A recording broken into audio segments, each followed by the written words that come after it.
aspect of supervision, which is simply allocating duties and the whole issue about delegation. I'm going to be quickly say right at the beginning that we'll be covering how to segregating responsibilities and obligations and tasks. We'll look at the job description. We don't have enough time because that's a full subject on its own, how to develop a job description, and even how to formulate KPIs, key performance indicators. Before we look at models of work and target review, performance management. Again, performance management is a course, if you are doing a master's, that will take you a whole semester. It's not something we can. So the whole idea, like I told you today, is reminding you things you are assumed to already know, rather than teaching you totally new things. So that's the assumption making. I want to start by saying, although they are put together, delegating is very different from work allocation. The two subjects, the two tasks are different. So it will be important. Did you read last time? No. Engineer, you read? What? Did you read? Yes. This one? Yeah. Or ending. Have you participated in talking to us, to all of us, by reading? Yes. You read. So you're involved. Delegating work is different to allocating work. Delegating offers genuine opportunities for people to grow and develop. That's what the delegation is. It is not handing off abdicating. The key word to remember is delegation is not abdication. A lot of bosses actually abdicate. They allow a junior to take over their authority, their responsibility, and their accountability. That's called abdication. But delegating is allowing somebody who is at a certain competency level to be given a more challenging thing under supervision. That's where you are actually developing him. So delegating is helping somebody to develop, which is not the same as allocating him a job. Read on. Allocating work is simply distributing tasks to get done. Although allocating work has its place, delegating work pays big dividends in terms of employee engagement and development. Done properly, delegating will be even more rewarding for both manager and team member because when done effectively, it offers variety and other in-string motivational rewards, which makes work so much more meaningful. So you can see delegation, unlike allocation, is actually one of the motivational tools in helping people to develop and even kind of making them. That's why it's a dangerous thing. Every time you are leave, if you leave one guy only, the next leave the same guy, the next leave the same guy, people start assuming he must automatically take over. If you have no intention of automatic takeover, you had better distribute your delegation. Am I communicating? Yes. Yeah, because it is terrible. So people allow you to assume you are the guy. On the day you get promoted and you're replacing somebody, you pick another guy whom you never prepared and you make him a subordinate. What do you expect to happen with the others? They will resign. Yes. And you are the one who prepared to destroy your company. So you can see, you promote, you get another guy, and you lose the other guy. Because of how you delegated. So the delegation is a very important part and parcel of succession planning, which is not the subject we are covering today. But succession planning is the science and the art of identifying critical jobs in an organization. Why critical? Because if you lost the person suddenly, that organization could easily close down. Or that's very critical. It will be a very junior job, but critical. You must have a succession plan for every critical job in the organization. How do you do it? It's a very tricky thing because you must not make somebody assume that they are getting a promotion, and yet you must prepare them. So they have to be very wisely done as you prepare the critical person. And once you prepare him, one method is delegation. It means that If you die suddenly, you're not sure you die. You don't die because I said so. But if you die suddenly, the organization in a confidential file know who can be picked and without a lot of preparation, take over your job. That's called a succession plan. It's normally done by the top management and it's kept confidential. But once they do it, they create a plan for preparing the succession without necessarily telling the people that are actually identified. So and the reason I'm bringing it in is because one best method of preparing people is actually delegation. Now I hope I have communicated. Delegation and the task allocation, although put together, are not really the same thing at all. Mr. Hannah, can I add on something? So go ahead. We are going through a succession plan right now. We have actually identified those critical roles, and so please borrow from what he has said. The delegation and allowing the employees to job shadow and practice is very important for business continuity. So I think as you make it a reality, please practice the delegation and the wisely, because it can backfire. And confidential. For us, Mr. Nganga, it's an open discussion on. There's no confidentiality. Because of everybody knows what they are being prepared for. Yes. If there are a successor, because of the development plan, because depending on when they are ready, there are certain initiatives such as the delegation, the job shadowing. So it's intentional. So even attachments. Even attachments, yes. Yeah. Like of course for Shell, you could get somebody from Kenya and send him to Zambia to work. Yes. The people in Kenya have no idea what he's doing in Zambia. But he and the boss knows what he's prepared for. Because sometimes when you start acting on a job, your workmates start assuming you are being favored. Like it has its own challenges. Anyway, nothing is cast in stone, try everything, but I gave you warning. The delegation, if you keep assuming a certain thing, you will be motivated, that is English. Certain other people at the same level who could easily decide because they can say they have no future in the company. Particularly for us, it is flat, but of course you know the advantages of flat organization is the fact that decisions are made very quickly. The advantages which you people must be gaining, the advantages of flat organization is speed of decision. It's very fast. Because you are in the middle and you are at the top at the same time. Number two advantage of flat organization is that it reduces manpower. When you have the boss of the boss of the boss, the middle boss is removed. Even the salary is removed.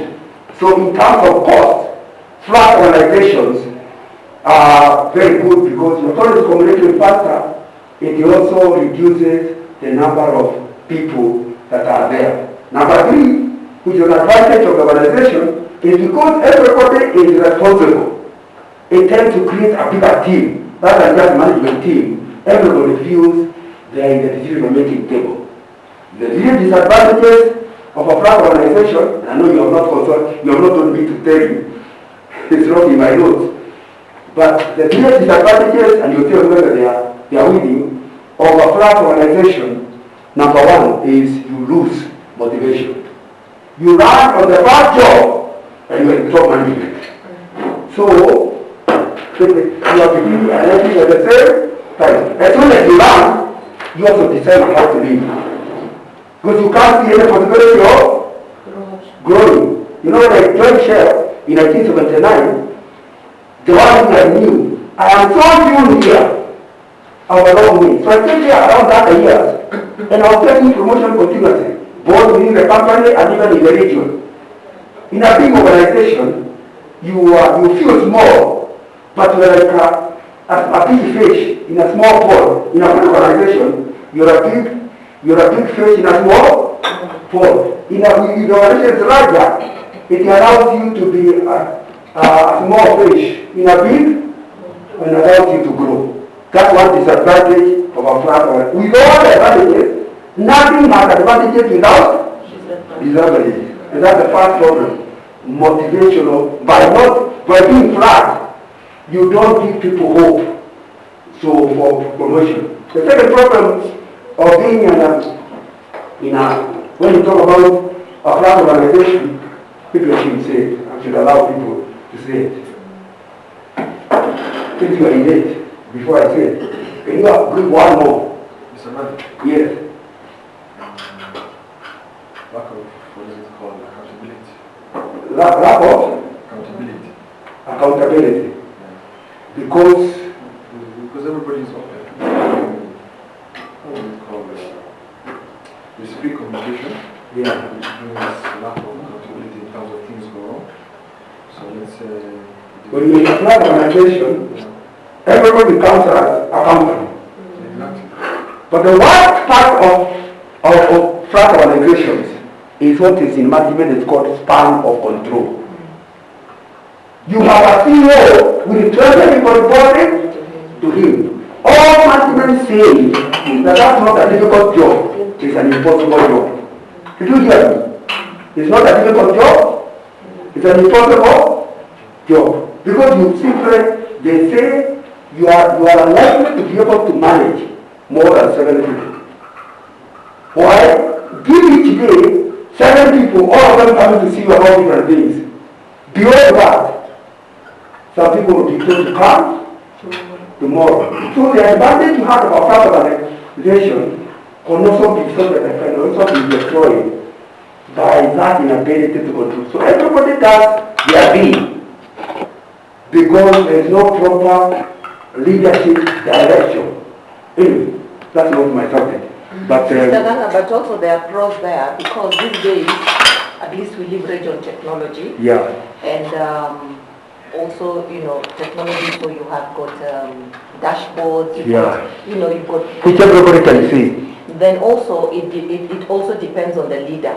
If he or she gets a winning team that can work with a lot of autonomy, then, and none of them has an evil eye. And none of them has an evil eye, then, it's a bit easier. So it depends on the leader when they've got that flat, because, Yeah, but I told you earlier, everything has advantage and disadvantage. So I'm saying because I know we were trying to get into a relatively flatter structure with less hierarchies and bottlenecks. Sometimes they create some bottlenecks.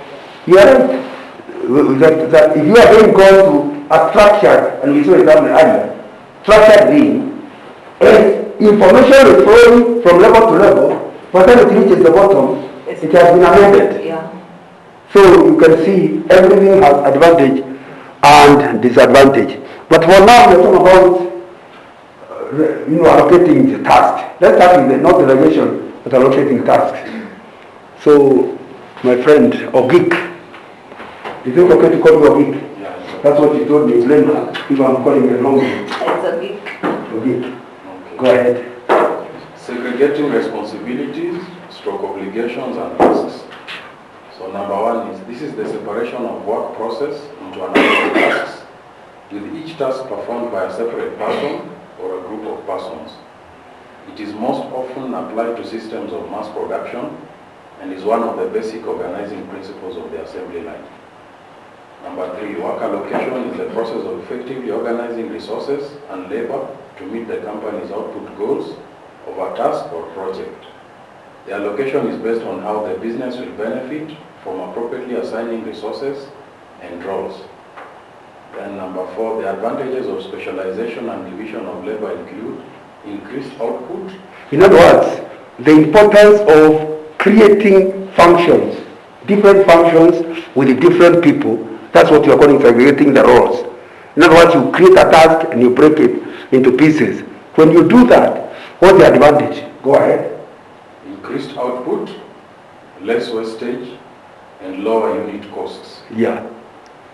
The disadvantages of specialization and division of labor include increased boredom, over-reliance, finite resources, and changing tastes. Yeah.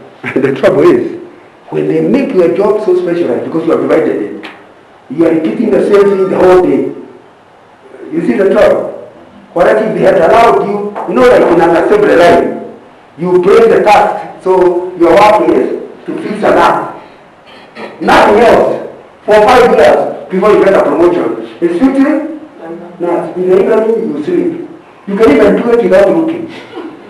Because over time that's what you are doing. In terms of speed, the production will be faster.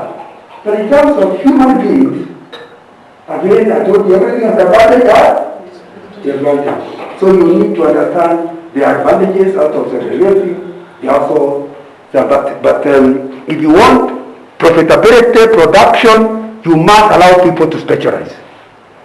Because the advantages of defining your task so that because of their training, they are likely to do better in this rather than this. So allow them to keep improving in that one. That's what segregation of duties is all about. What to consider as you allocate?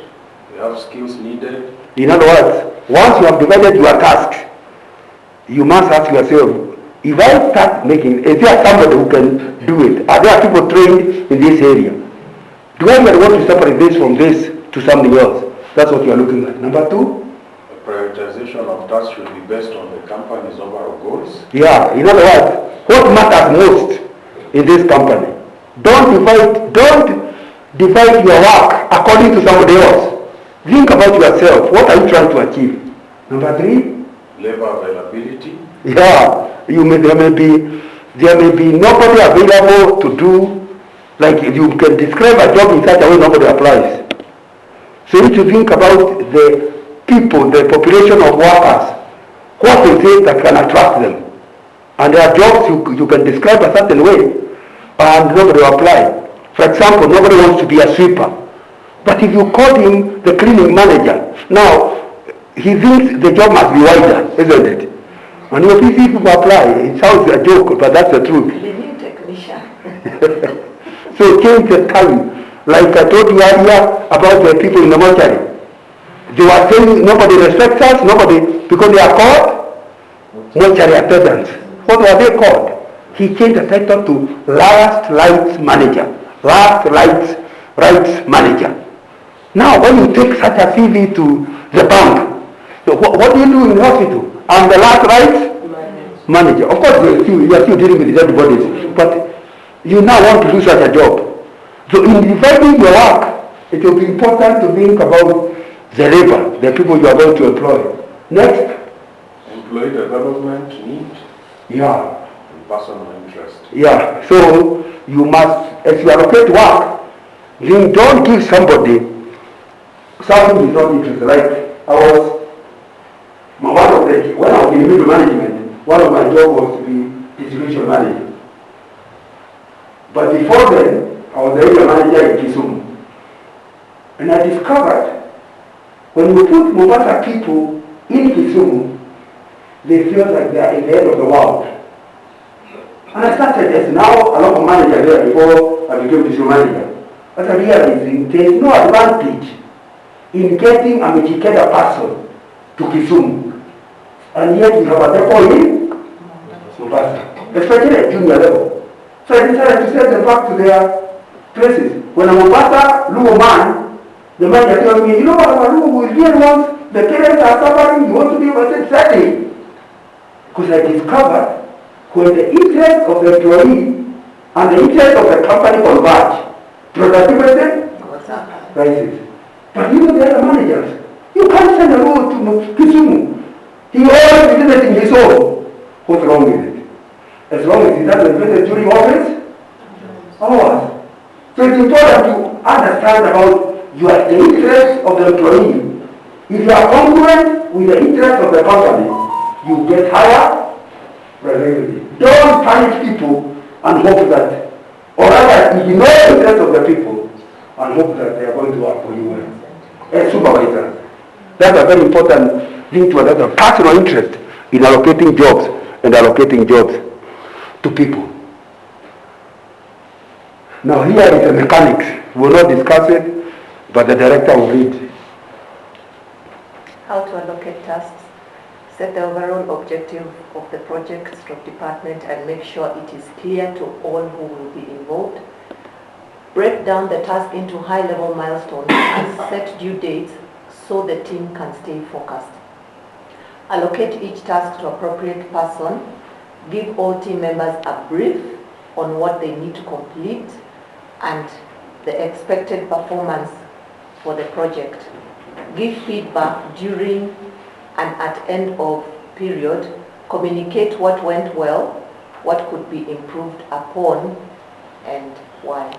That's the process of allocating duties. Here, we are talking about job description.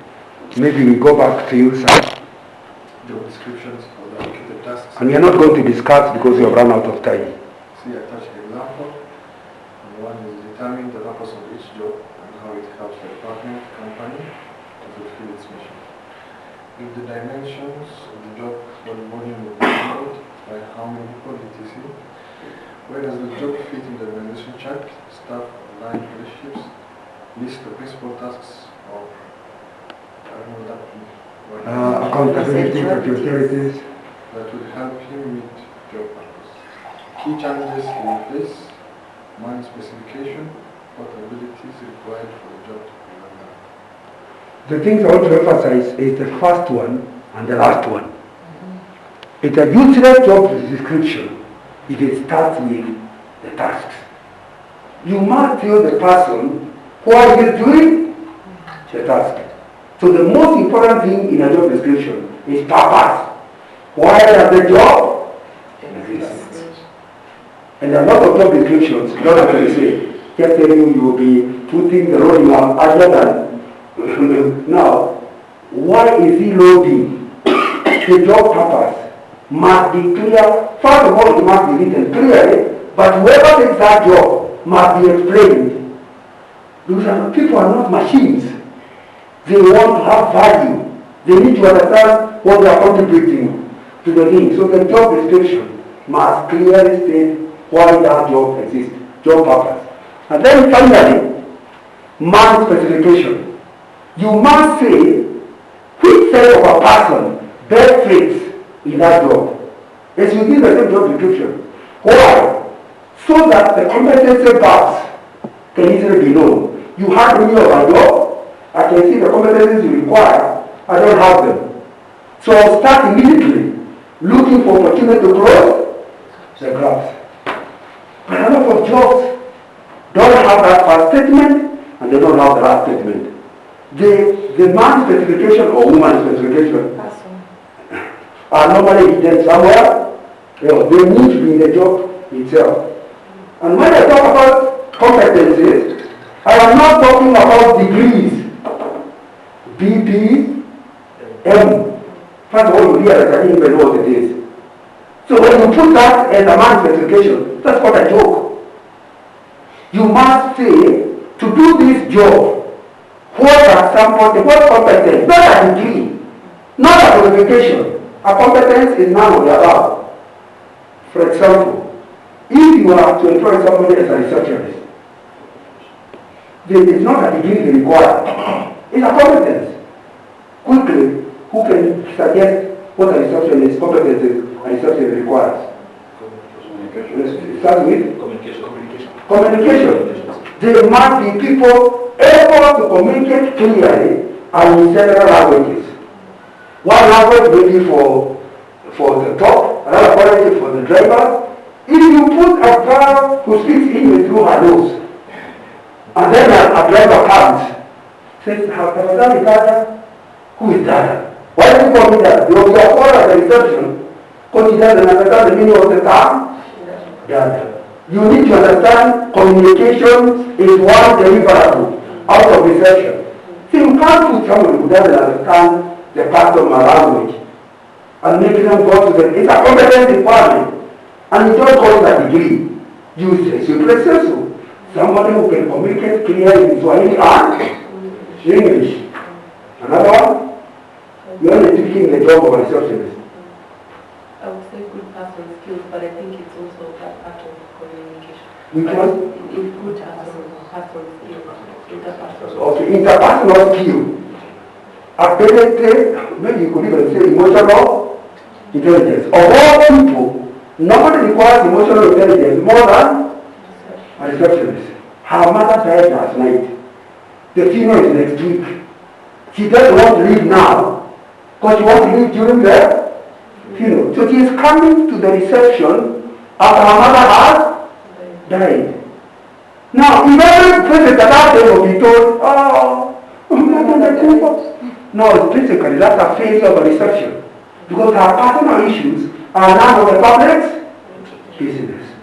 So you must ask yourself, whoever you are putting, does he have emotional intelligence? That's a competence requirement. Not all of us have it. Would you agree with me? There are people whose emotions are written on their face. You are not going to say, hey, Atieno, what happened at home? My husband beat me. Now that's none of our business. Why must they be written on your face? So if somebody says, can tell what's going on inside, give them a back job. Are we together? The issue is not that you don't employ them, but don't put them at their reception. Because that's a competence requirement. Another one is patience. You know, you call somebody comes to reception and they say, well, I tell you, in 2 minutes, the person has business next. If you are going to the reception, you do not know this person saying, will be a major client. You become negative, and what is gone.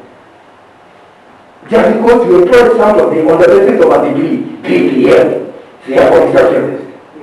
Without understanding, you don't put degrees in competence. You put the actual requirement for the job. I think I've made my point, isn't it? Yes. So whether it is whoever job, remove them from degrees to competence. What you actually require. For example, if you're an engineering job, don't write BSc engineering. What are the competencies? You talk about one of the critical deliverables of engineering and projects is ability to write clear requirements for quotations. Am I right? Would you agree with me, engineer? If you write a bad invitation quote, you will get wrong quotations. Am I right? Yeah. And yet, it is not necessarily you can pass engineering without ability to put a job into a clear language that all the tenderers can understand. So that needs to be made a competence requirement for people who are going to be involved in the tendering work. That's what you're talking about. So those are the, I can talk about all the others. I'll give you an example of one of my cedulars in Ethiopia, which I wrote. We were trying to reduce the job of a cedula, and you wrote a job description. So I'll give you later. Yes. And I'm choosing another country that you don't, it's just an example. Let's now come to delegation. And we are now, Mr. Mama, yes. on the job description, just trying to circle it with some of the things that are going on in the organization right now. They are supposed to be realigning their job descriptions to deliver on the new strategy and the new structure. Yeah. And I think sometimes there's some confusion on who actually determines the details of the job description. And I'm just circling it back to what you say, that this is very key because it fits into many things. If the competencies are not written properly, even when we are recruiting, you'll recruit the wrong person. So the competencies need to be articulated by the functional heads very clearly. Otherwise, you will get the wrong people working for you. And also, if the competencies are not determined or documented well, even when you are having performance reviews and feedback, you will not be clear on what needs to be delivered. And it goes back to that discussion we were having in terms of, it also helps the discussion with the boss in terms of what are the priorities out of that JD. Because there's the job description and then there's the priorities for the year which are aligned, and the competencies. They are the objectives and how you deliver them. So if that is clear, when we are having our discussions with the boss, we actually have a backup for the boss not to shift goalposts as much. Good. That's very, very important. I wish you had enough time to actually talk about all those because they are important. My memory failed me. You said you are not Kimani? Kimathi. Okay, now I remember correctly. I don't know how I can forget the field marshal. Go ahead. Why delegate? Number one, managers who do not delegate are at risk to themselves and their business. Let's just stop there. Managers who do not delegate are at risk themselves and to business. Who can share? Agree? I agree, I don't agree. If I agree, why? If I don't agree, why? Because the rest of what we'll be talking about delegation will be based on that first statement. Do you agree with it? Yes. Why? For me, I think I agree because managers who do not delegate risk themselves and the business. You don't plan safe succession. So if anything was to happen to you and you've not dedicated this role to, or some of the skills or jobs that she's supposed to play, your department immediately comes no further because you're not there to do the job. No one else knew how. Now that time is being a risk to the job. Yes. Can you see any example of being a risk to himself? Burnout. And you know, that's the subject we should have covered HR. Because burnout is now no longer a joke. It's become a big issue. You saw somebody was in the newspaper. When a guy at Press Waterhouse jumped from the top building, you remember? Yes. And he never went to hospital. He actually died. And when they wrote, it was simply burnout. And HR, I'm sure you don't want to be associated with anybody's death. So, if people don't delegate, and of course, I wish I have enough time to deal with this. Why do people delegate? Basically because nobody can make eggs as well as him. So it's a good reason for the business. Nobody can make eggs, right? So then you make him the chief chef who is supposed to be in charge of all foods. He always returns to eggs. And he actually does exactly that to advice. He takes over. So what happens finally? He himself will be overworked, will suffer burnout, and the job itself that he's actually supposed to do will not be properly done. Because delegation is important. It's helping you to concentrate on things where only you can actually achieve. Anybody else wants to add? Why? Can say a manager who doesn't delegate, they hold so much to their plate, and now business will be affected in a way that execution of tasks is very low and it takes a long time. So in the end, he interferes with his own performance. He tries to do everything. In the end, he doesn't do anything well. Which now spoils his name, and he's leaving. Anybody else? Skills. Insecurity. Insecurity. The reason he doesn't do it is because he is insecure. Because he gives work to his fellow workers, and they think they might have performing. So that may relate to. That's why he will not delegate. So he is bad to himself, bad for business. Because if he does not delegate, and she said it will mean he's not preparing anybody. And therefore, if he ever dies suddenly, I don't know, maybe I should not be using the word death. If he gets a promotion suddenly, that's at least a better reason. People might actually say, sorry, you can't promote that one. Why? If you remove him, what will not work? So he will look for another person to be promoted. He himself will suffer.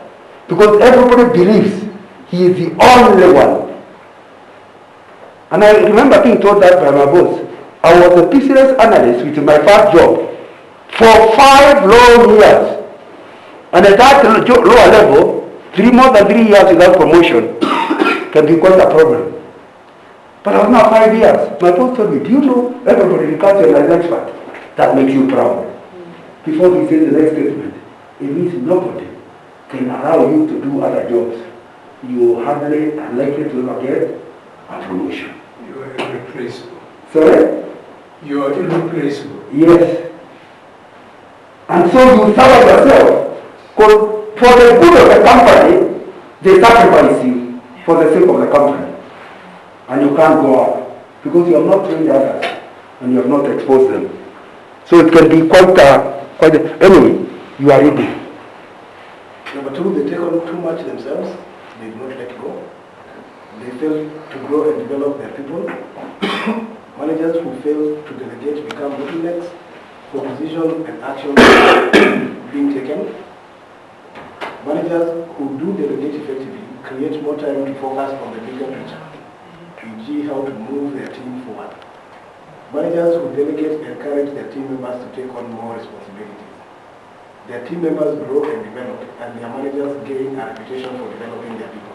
So that should convince you to do it. Read on. No, again, we are going to discuss just before we go, but just read it loudly, then people will think about it.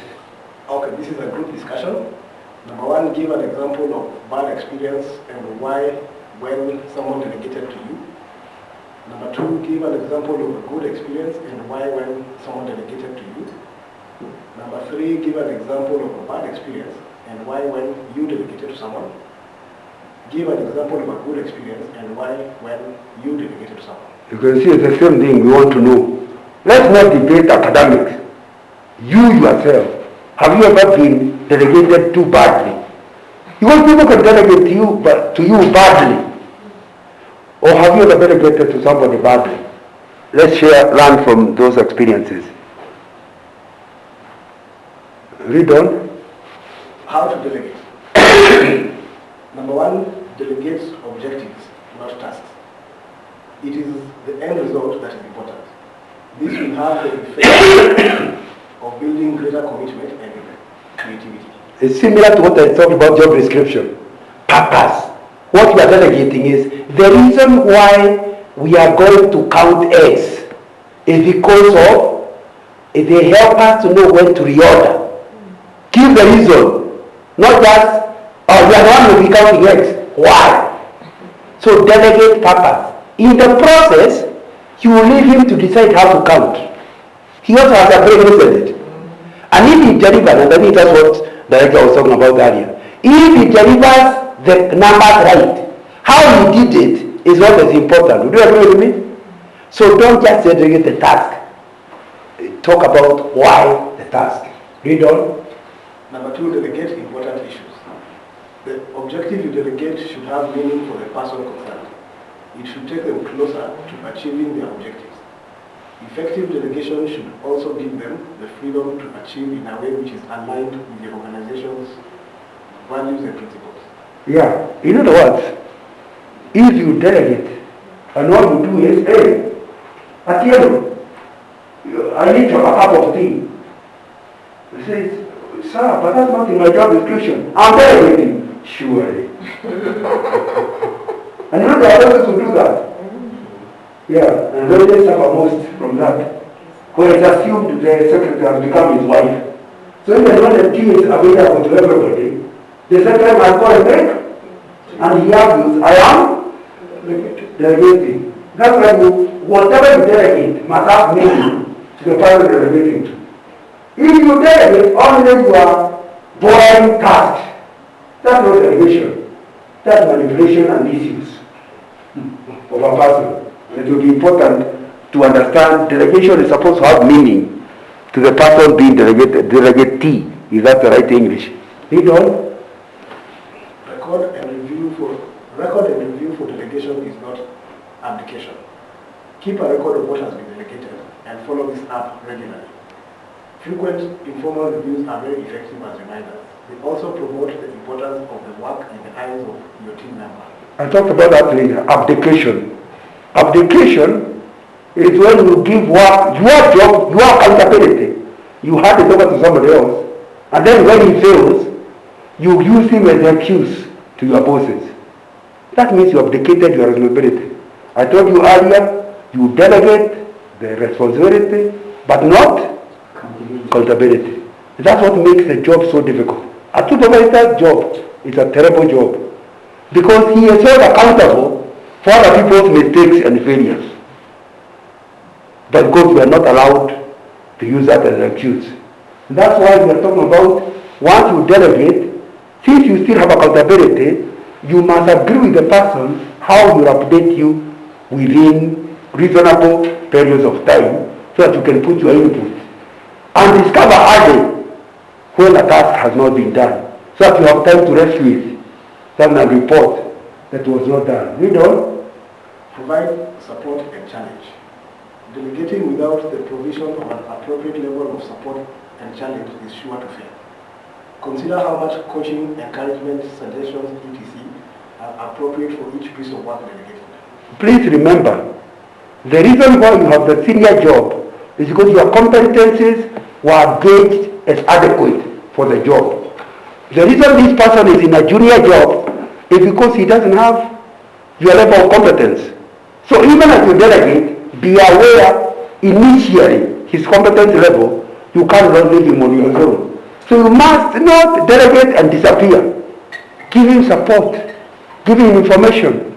That's why you close his competence gaps through job shadowing, through attachment, through setting for a special course, whatever.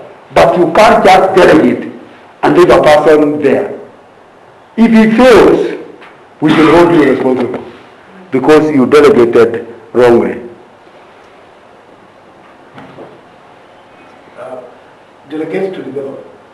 Use delegation as a means of developing the skills of your team member, as well as simply getting work done. This creates a win-win for you and your team member. I think we have discussed that. Go on. Delegating effectively takes time and consideration.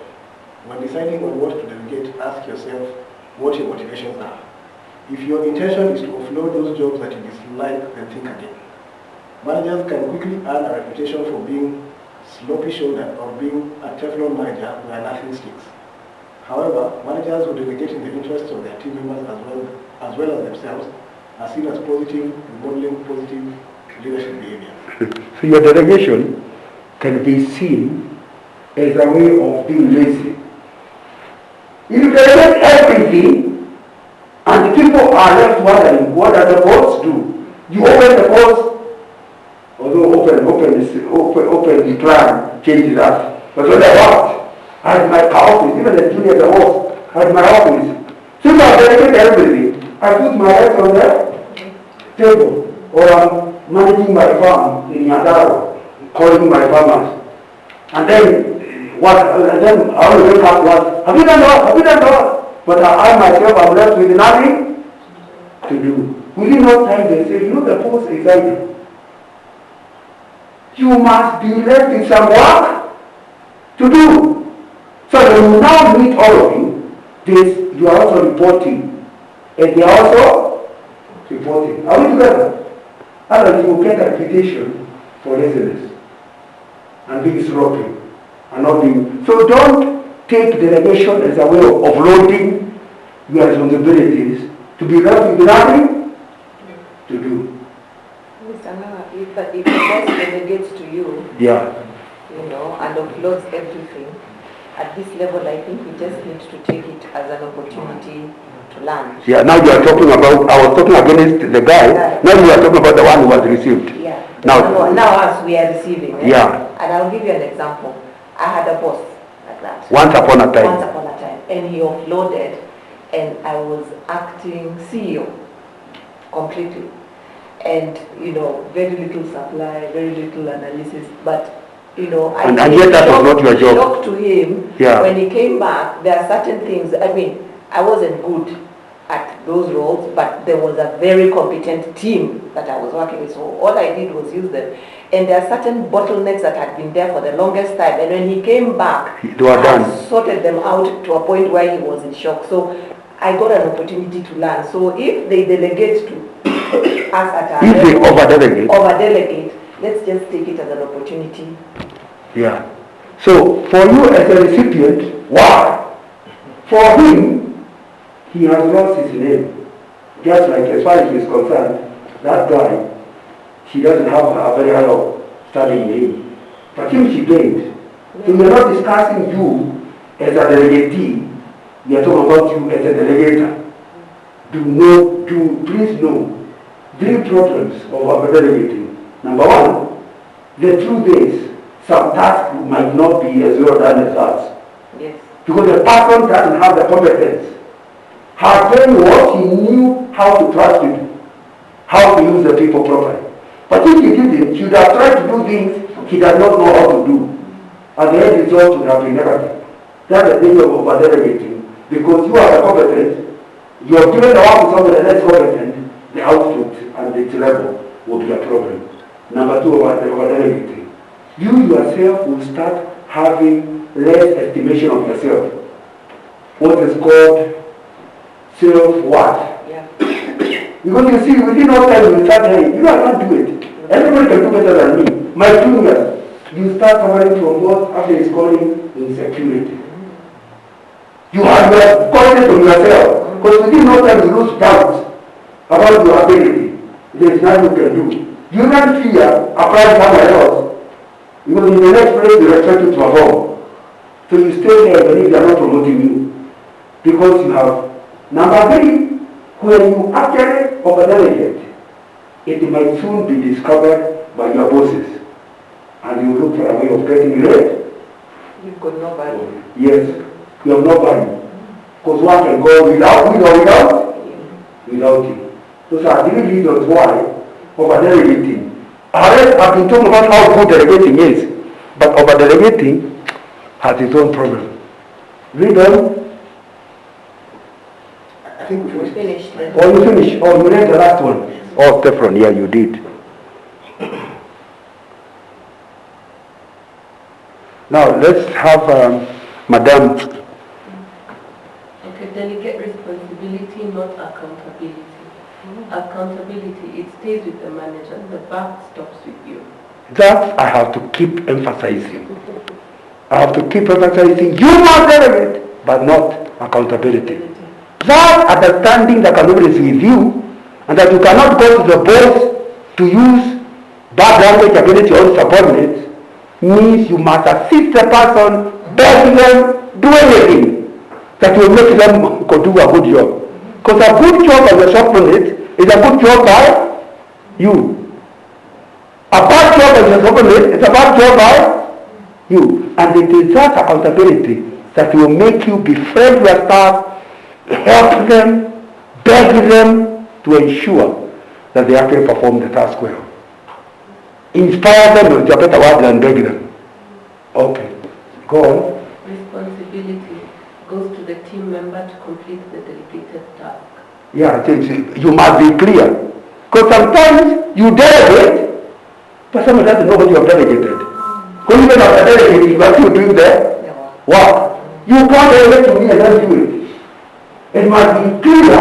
If you have told me to count eggs, don't start counting. Allow me to count the eggs. Be counting in the mind, but it's physically. Yeah, so I'm asking you on what I mean. Yeah, the actual task holds the person responsible for that task. Don't try to do it when you're doing it. You can check progress, you can check what is happening, but you can't take it over. The trouble with a lot of us, the reason we are promoted is because of our competence. We are so good that we are not somebody you can't count the names wrongly. Say, move aside, let me come. And the truth is, you are right. Nobody can count eggs like you. Delegation means you can see that when his counting is not good, but have the patience to allow to count badly, as long as in the end he gets the right number of eggs. Are we together? That's a very, very important thing to understand, because the way I emphasize accountability, you could very easily assume accountability is responsibility. Next. Authority. Use authority manual is given to the team manager by you as the manager. I guess you meant team member. It's given to the team manager by you as the manager and communicated to others. Now, I hope you actually do have an authorities manual. Do you have an authorities manual? Or manual of delegation? Delegation of When you know you cannot sign a check more than a certain million shillings. Or you cannot give your staff leave beyond a certain number of days. Does that document exist? There is no document, but you know you are dead. If somebody has for 3 months to leave, can you give him? Because he has accumulated days up to 3 months. If he has for leave, can you give him 3 months? No. Where is it written? Which document is that? HR policy. There's supposed to be a delegation of authority. You need a document, and normally a summary. You say, manager about this one, you say leave, you say checks, you say you list in columns. And then for each level, all the manager this level, you show the dates.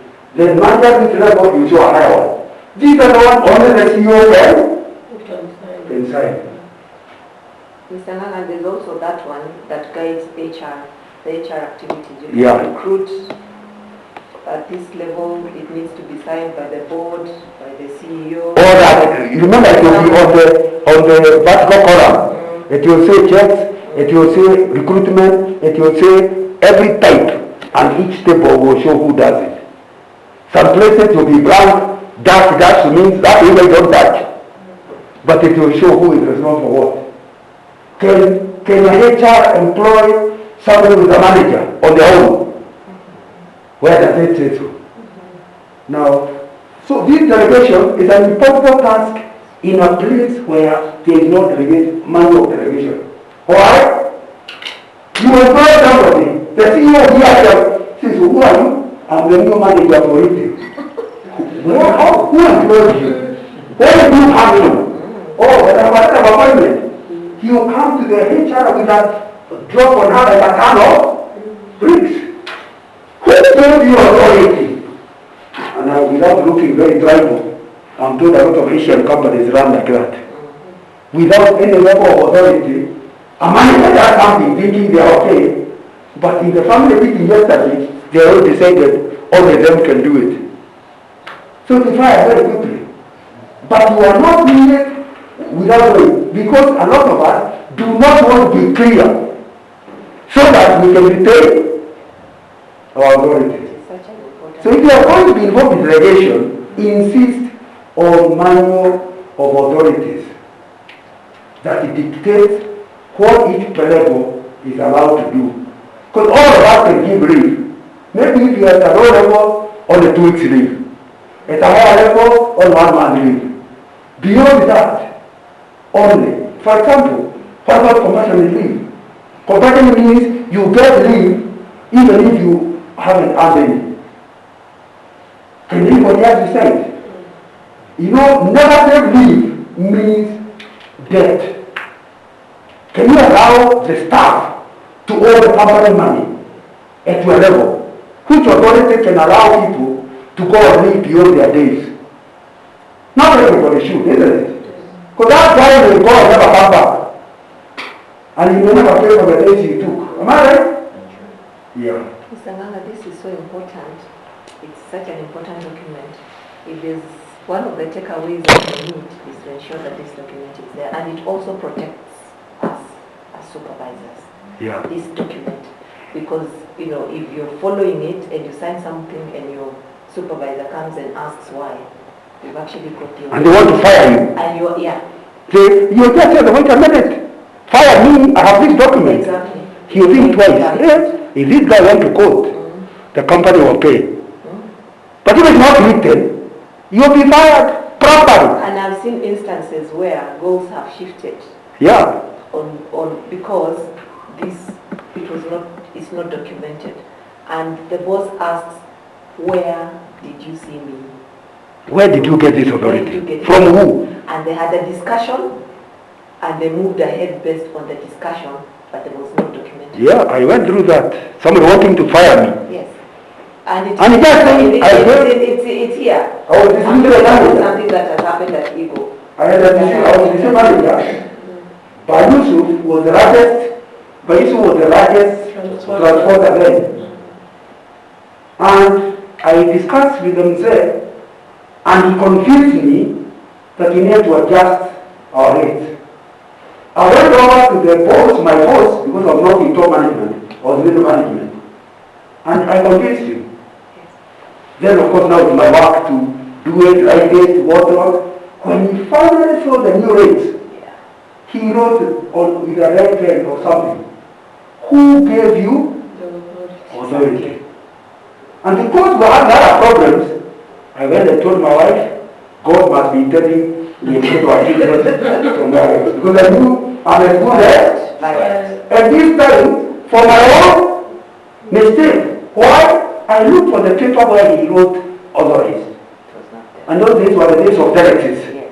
So I direct or rather, Joaquin was direct me, then I went to the board discuss, and he wrote on top of the telex, approved.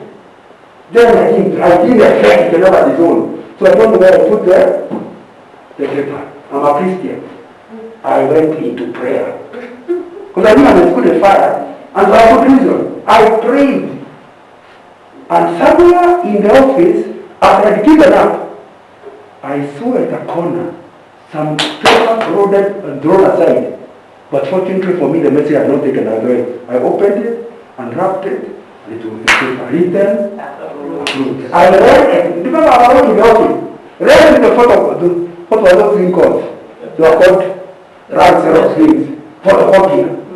Photocopy. Take my copy, took the original under his door, and drew it underneath. See hereby, you are approved. That was the end of the matter. I can tell you, when you do not have clarity on authorities, that's a very, it's like house jobs, the house job of a house job. You know, there are no job description of house jobs. That's why you're always being molested. Because you do this, who told you? You do another, who told you? Some people are actually finance managers and they are house girls. With no clarity at the authority level they can do without consulting. So you need to understand. I'm hoping you are writing a paper. In every course, HR requires that you write something called actionable lessons. List of actionable lessons. And everybody, they will not be the same. It's what you think we discussed that was following after the course. I think that will be one of them. Would you agree with me? But there are many other things we have discussed which are important. Wow. Those communication. Yes. Regular communication needs to be agreed between you and your team member to review progress and provide support. Yeah. All of them important, but our time is now. Prepare to delegate to a team member. Use as a memory STAAR. Just read quickly. The S, does the employee have the skills required to complete the task? T, does the employee have the time available to learn the skills and complete the task? A, has the employee been given the necessary authority to complete the task? R, does the employee have the responsibility to complete the task? R, how will the employee be recognized for completing the task? R is what is innate for him. Performance appraisal. Now next, Jeroge. Benefits of performance management to an organization. Now I'm answering the question. Why must there be a performance management system in the organization? You as the supervisor. Even if the rest of the company doesn't, for you as your staff, you must create a performance management system that you know and the employees know. Why? What are the benefits? Realize the organization mission by improved performance, since whatever gets measured gets done. In other words, if you give me a responsibility, we must agree with you. How can we know whether I did it well or badly? Performance management system is agreeing on the delegated or allocated task. How we shall know whether it has been well done or not. Now, a lot of organizations, the performance appraisal depends on all the whole things. Because at the beginning, you never agreed on key performance indicators. But in a good management system, you can appraise yourself without the boss's input. Because the way it was written, it's like that even yourself, you know whether you pass or not. And the boss, the way it is so objective, the boss may have corrected with you about offering, but he can't change it because it's clear. If you say that if you count the X properly, it is when your figure agrees with the accountant figure, when you're doing his thing, then obviously all you need is to compare the numbers. That period, you might give me bonus dependent with dependent. That's what we're talking about. That's what you call performance management system. It's a system that empowers the worker to be able to assess his own performance with the boss able to do nothing about it. Number two, reducing time wasters. yeah, because you don't keep going to the boss. You can see clearly we have a big responsibility. These are to be measured. I work night and day to ensure I achieve the KPIs. So I don't need to consult you. I can do it because you have already agreed up front how it should have performed. Number three, Like God, celebration of small wins, wait for long-term wins. yeah, once the KPIs are clear, you will see even before you achieve the whole thing, you are measuring the steps and it will be very clear there. So you can see, to work in an organization without clear performance management system, it will be a house girl, whatever your title. And I'm not suggesting all house girls are the same, but most people, house girls have no job description. Am I right with it? Yeah.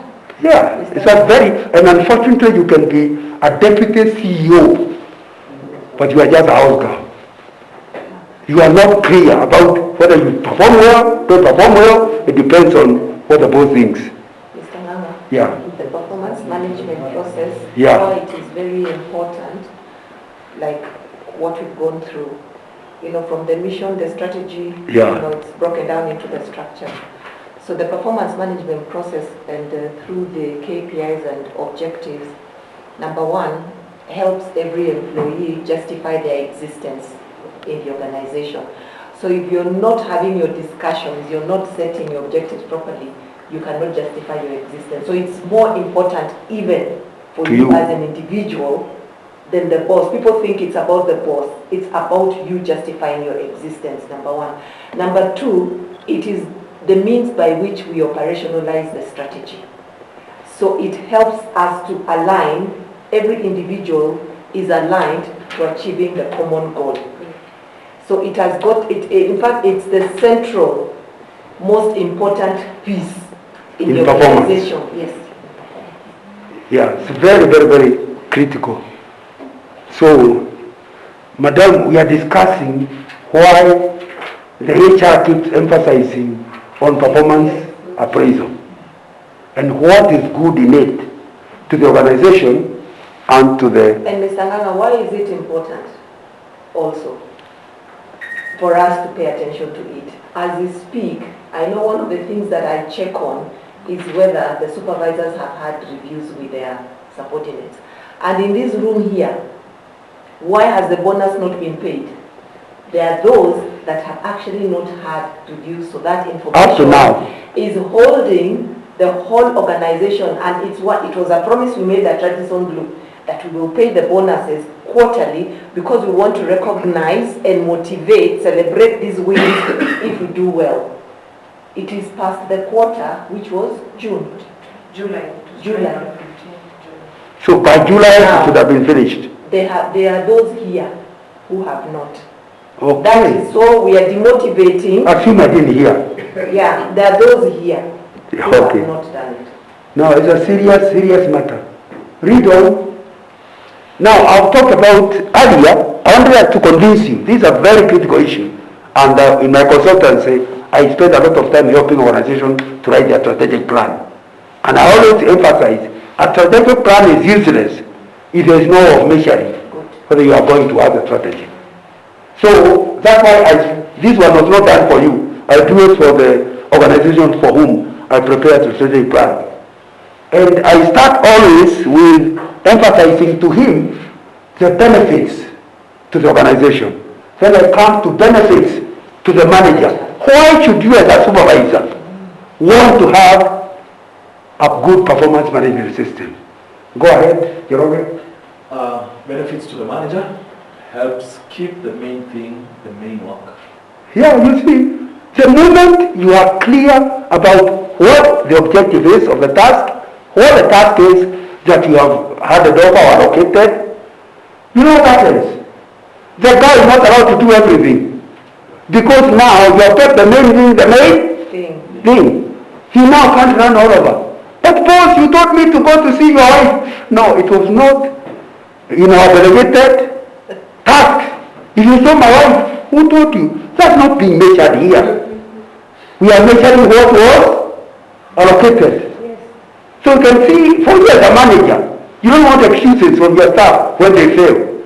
So be clear in a performance management system. Number two, Reduces provision time. once it's very clear what the task is, how it will be measured, you can forget him and continue with your work. Because now, if you are going to review quarterly, you don't go every week. Oh yeah, has the potato germinated? No. You wait until the potatoes are germinated. Are we together? Because you are clear what you agreed. So a person with a system can continue his job and leave the workers to continue with their job. Number three? Reduces misunderstanding. But you told me, no, I tell you, and you are all hot under the collar. Because everybody is claiming something was said. But in a system, you wrote it down. It was agreed what the task is, how it was be measured, and in writing. So misunderstanding, gone. So it's in your interest not to waste time getting hot under the collar, thinking this person is being rude. All because at the beginning, there was no clear performance management system. Next. Allows acceptable reward system. Yeah, you tell somebody. If you get 70% of the target, a trip to Mombasa, and Oceanic, which hotel do you like? Hotel, with your family, will be the bonus. It's now, you can even tell your daddy, you're going to Mombasa ahead of the year, because you have looked at the task, you know you will make it, you are absolutely sure you will get the bonus. Because it's not your boss's control, it will be your control. Although I have a story about that. In the year 1999, I was the instructional supply manager. Now I was in charge of supplies to Kenya, Uganda, and Tanzania for Shell. And then there was, those who are older will remember YK2, remember? Yes. Now, it really confused us. Because normally at the end of the year, you don't want to be left with too much stock. It's going to affect your percentage return on investment. The bigger the bottom line, and finance people know what I'm talking about. The bigger the bottom line, the lower will be your percentage, isn't it? So you don't want a lot of overstocking by the close of the year. However, what the 2000 told us, if you have no stock, something will happen in computer. But then, even up to now, I've never understood. Something that affected the whole world. And then it comes out of a joke. Pretty much the whole world accepted a joke. But it was my job as a surprise manager to increase the stock. So I bought a cargo. Those days, it was before ODS. So I imported a whole cargo. You know what a ship is cost? In fact, I went to Caltex and asked them whether we can share. So that it doesn't, we don't affect our bottom like that badly. Only to turn out, there was no problem. The computers on 1st of 2000 worked normally. Do you know people forgot why I was taught? I still remember a finance manager lying on my desk, said, "What am I doing around?" I said, "What are you, Domzungu? What am I doing around?" I said, "About what?" He was all he can't even talk. It took me to understand that he says, because of the bottom line, the percentage for management, because they were being paid on the basis of the return on investment, was spoiled. And so what he promised his wife was not going to happen. And the surprise manager was responsible. Therefore, not telling him what to tell his wife. Now, all I'm saying is, it needed to be seen, because you see that's the trouble with KPIs. You can't undo it. So you have to tell Ryan why you still need a bonus, and you never met the target. Anyway, misunderstanding. Next is accept reward system, and that's what it was. It needs to be very clear that you don't require to please the boss or to please his wife for you to get your return. Because the system allows you to determine whether to get it or not. And then it will therefore act as a motivator to the candidate. I hope that's how what your system does. The final one is, why is it useful to you? Not as a supervisor, but as staff. Why is it important to you? Read on. Benefits to the staff, ensures reward not on favoritism but on performance, gives you independence of action, reduces power of the boss over staff since work performance determines promotion, not if liked. That is the best company to work for. Would you agree with me? Mm-hmm. Yeah. Unfortunately, very few exist. But, No, they do. but that is really what our subject is on the issue of delegating. I wanted to formulation of key performance indicator. Chair, I would request to show a template on this one. It's a key See attached. area to us. Okay. So we can go on. Okay. So formulation of key performance indicators. We will look at the attached template. So KPIs help you to agree with the staff when objective has been achieved. First, agree the objectives, why you are doing the task. Then, agree how to measure. How do you know the objective has been achieved? Objective measure, not subjective measure. Please understand here, we are discussing how can we know that the errors are well counted. What are we using as a measure? If you don't, a lot of performance appraisal do not discuss how to measure performance. Because how to measure is really the devil is in the details. Because my opinion may not agree with your opinion. And it requires, it's a pretty academic exercise to turn every task into a measurable objective. And I'll give you an attachment on one of the jobs with a template. As a template, because it will be important. But let's go back to our girl, or is it a boy, at the reception. How can you measure the job of our receptionist? Give me measures you can use to know that he's performing well. Feedback from customers. Feedback is too general. It's not measurable. So you must put it in a measurable method. Since the measure, turn the feedback into a measurable tool. It's true feedback, but may I suggest to you? Number of complaints by people she handles in reception for mishandling. That will be a measure, isn't it? The only trouble is that she could easily threaten them not to report. But do you agree that's a way of measuring? Yes. Yeah. Because if you see, somebody says, I'm a receptionist. But how come before you came, there used to be 3 complaints a month? Now there are 5. What has changed? Or last year you had 5. We put the target to 1. You never met your target, because the complaints are still 3. Have you seen how to turn it into a measure? Yeah. Another way of measuring. The receptionist. Number of Customer satisfaction rating. customer satisfaction rating. Yeah. But it has to be how you did it also matters. Survey. Yeah. But you can do a questionnaire, confidential questionnaire, where people say, I was not well handled. A lot of hospitals now and organizations actually make people fill the form. Even the airports, isn't it? Now, so you can put, the way to measure is number that some customer satisfaction index. In other words, you are not allowed to go beyond 80%. 80% of all customers who fill the form must be positive about your, that's a measure, isn't it? Yeah, because now you're not leaving it to chance, you're having a measurement method. Can you see it's not an easy exercise? That's why not many organizations have acceptable KPIs. Because it's not easy, it requires work.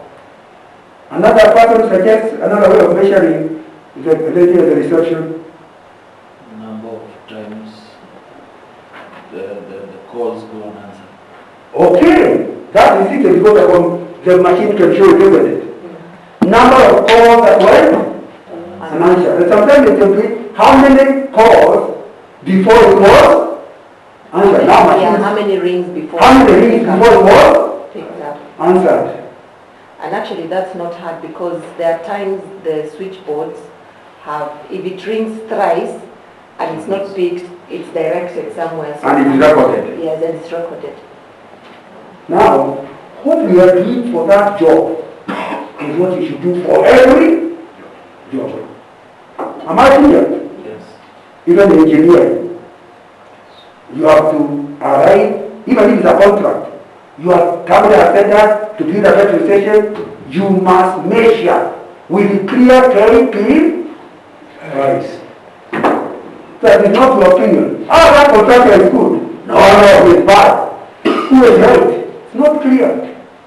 And the reason he is a good contractor is because he increased the engineer's pocket.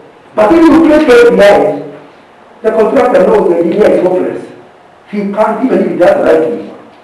My performance is not related with whether he likes me or not. Mr. Nanga, for this one, can we do another example? Instead of Not the reception. yeah. Let's go to the marketing guy. Sales rep. That is the easiest. Because the first thing is the objective of the job. The objective of the job is to increase sales. So how do you measure? The first measure is volume. Remember, you're not talking about target. Target is not a column. The first thing is we are doing how to measure. So we are doing each measure number of liters sold per year. That's a measure. Number two, we can agree number of complaints from retail, you are not using it. Yeah, number of complaints from customers, just like the receptionist. Number three, satisfaction, customer and the satisfaction index. All those are independent, objective measures. Who can suggest another one? Supply, oh, this one, the Customer retention. Customer? Yeah. Retention. Customer retention, yeah. If the customer you found the 10, by the time 2 years later you have a new 10, we need to suspect you have a problem, isn't it? Yeah, customer retention. So that's customer retention, that is the existing. But Yes. there's also new customers. Good! Don't just grow in volume, grow in new customers. Have you seen what is that? And their market share. And these are things we do not accept a KPI you have no control over. Those are things to be measured. My question. Yes. On something, you have a KPI, Yeah. but sometimes there is something that you don't have control. I can give an example. Yeah. You have a KPI to, let's say, the number of late payments. Yeah. Now the late payment is because you didn't have the funds, which you don't have. When you go to finance. Yes. Yeah, because one of the KPIs in payment in finance is timely payment. That's the objective. Yes. How do you measure number of late payments? Now you must be allowed to invest your time in determining time. Late payment must not be done by you. It is you to suggest what a reasonable payment time, so that even if you are recruiting people to supply you, you are being upfront. It will take 2 months to pay you. If you pay them within 2 months, you get the bonus. So you must participate in determining how long. The moment you are the one who has made them, you can pay within 2 months, but you don't pay. Sure, you must hold you responsible. But now in our case, whereby now you have like payments, let's say like product payments, Yeah. they have a stipulation of 5 days. Yeah. Within those 5 days, you don't have sufficient funds. Why don't you have sufficient funds? Have you So- no control or influence over Yes. sufficient funds? Yes. If you are the top the finance guy, is it called CFO? You are supposed to have control or influence on everything. Part of the influence you have is negotiation. To say, let's pay this and not this because of these reasons. Because there isn't adequate money, but there are some people who can wait. So if you don't have that power, then you can't agree to the control. But if the power of paying this one and not this one, then obviously you are in control. And it's So when you're doing the KPI development, well, you must say, hey, you can't only respond for that. Unless you allow me to also be responsible for this. yes. In the line, in that line, Yeah. you know, it's not only about you. There are also other people in there. And they are all going to be measured. They are all going to be measured. So that's why this teamwork and understanding the flow is important, because the bits, and I'll give an example from what is clear in my mind. If our turnaround time in HR is to recruit by within 28 days, you make it conditional. The 28 days you start counting when all the approvals Have for been the given. recruitment have been received. That's when you start counting your 28 days, because you're not Not from the time the owner department says, I want an accountant. No, because they can sit on it for 2 months. So you're in control of once you get the approval to start counting, and that is what I was alluding to, even for you. It must be conditional to having certain things for you to be able to count those 5 days, so that the other bit is somebody else's accountability and somebody else's accountability. It will force all of you to work towards achieving the same goals, rather than working. All of you are being measured. Yes, because all of you are being measured. So it's very good, it's important to understand whose responsibility is what. And also it's important to have frequent reviews, so that if this is happening, the boss knows that this is not happening because of lack of resources. Therefore, don't wait until the end so that he's telling you, no, you didn't pay, and I can count for you how many times you didn't pay. You've been informing him, I didn't because, you know, KRA was not in the office, I don't know who else was not there, and you're tracking it so you manage expectations. But I'll tell you something that is critical, because you have raised a very important thing. What is called silos. Yes, the silos. Creating silos. Like in maize, you know, when you go to this maize, the red maize in this silo, the green one in this other one, the two must never meet. That's how you break teamwork. You need the KPIs, which is what you're saying, to find a way of holding everybody who contributes responsibility. How do you do it? In short, we do something called sales service level agreements, SLAs, where finance, project engineering and their contractors to agree, what can you promise? Don't promise to pay a guy within 20 days, because I can't. But not if you don't just within the 20 days. Look for reasons why he must be convinced to do within 20 days. Then you say, I cannot do it if the following happens. All of you are discussing. Finally, you sign an agreement. Service level agreement. And these are called internal customers. That finance would have done a good job if you meet the following targets. So all our KPIs, where engineering has said finance is not performing well because we are breaking our service agreement. What is for an agreement? Because engineering accepted and finance also accepted. And when we are discussing, everybody is laughing because there's no co-president. That's the right time to talk. But if you start following, when a contractor is on his neck, he can't even talk properly. So you are supposed to discuss at the beginning of the year When somebody is unhappy, you are not emotional, you are talking, then you write it down and sign. Service level agreement for interdepartmental systems. Retail also has some deals with supplies, deals with finance, deals with, am I right? Yes. Okay, Yeah. I'm just telling him that the stations can run dry because supply did not. Yes. The product, And yes, supply did not you are avail, KPI. finance did not avail the money, so it's a whole. Yes.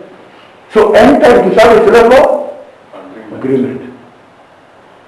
And then they not agree to do something they know they cannot do. Anyway, unfortunately, you can see the time we allocated to this thing, HR, we agree it's too little. Mr. Maha, this is one thing which HR has to sort out between you and her. Yeah. Because it's one of those things that I think we really need to sort out so that one, we stop the blame game. Yeah. Two, we stop sitting on our potential because I think we've got potential to do so much better. But because of the bottlenecks, if we got rid of those bottlenecks, I strongly believe that we will do so much better. Okay, read on. KPIs, then agree, I'm on that one, right? Then agree how to measure. How do you know the objective has been achieved? I think I read that one. So the fourth one is, then agree target to be achieved for the period. I hope you now get the difference. Once you agree, the sales rep will be measured on volume. You agree for this particular year, what the volume? Yes. Yes. But it could be turned into volume increase. Instead of measuring him on volume, you measure him on volume increase. So whichever target you choose. Volume increase means last year's volume is low. This year it must increase by 10%. And you agree, yes, I can increase by 10%. Below that agreement are tasks to be done to increase the volume, but they don't measure the task.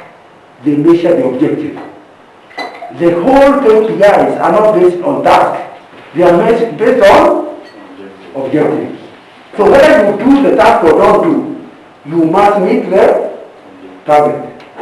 So am I clear on the difference between the column on type of measure and the column on target? Let's just continue with the example so that it's clear in our mind. Yeah. So in this case, what was the objective? And then some of the measures we already did. So back to our customer, retail money. Objective, increasing volume, sales. Yes. That's why it don't exist. Yes. What is measure? Volume increase. Yes. What is the target? 10%. Those are two different discussions. The first discussion is it a reasonable way of measuring? Yes. The second one is, what a reasonable target that is stretched. In other words, he doesn't get it easily. He has to struggle to reach it, and it's not too high to discourage him and him resign. You can become a target and you resign. Because you know they just don't want to give you a bonus. So it must be stretched but achievable. That's what we call smart. Yes. Isn't it? So can you see the difference between agreeing the type of measure and agreeing the target? The type of measure can agree year to year in the same measure, but the target will change from year to year. Are we clear? Yes, that was for sales. Let's do one for finance and then do one for supply. Now we are changing. No, just for... We are changing the contract. Not the contract, no, just an example.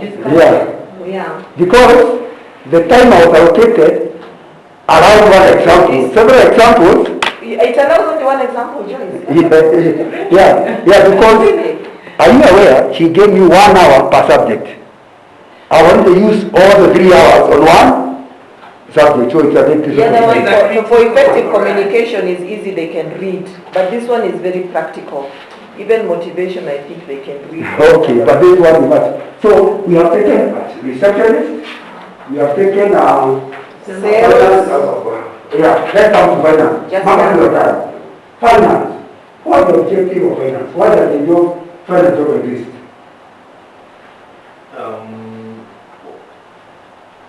Okay, quite a number, but at least it's to But you look for a general statement representing all the other days.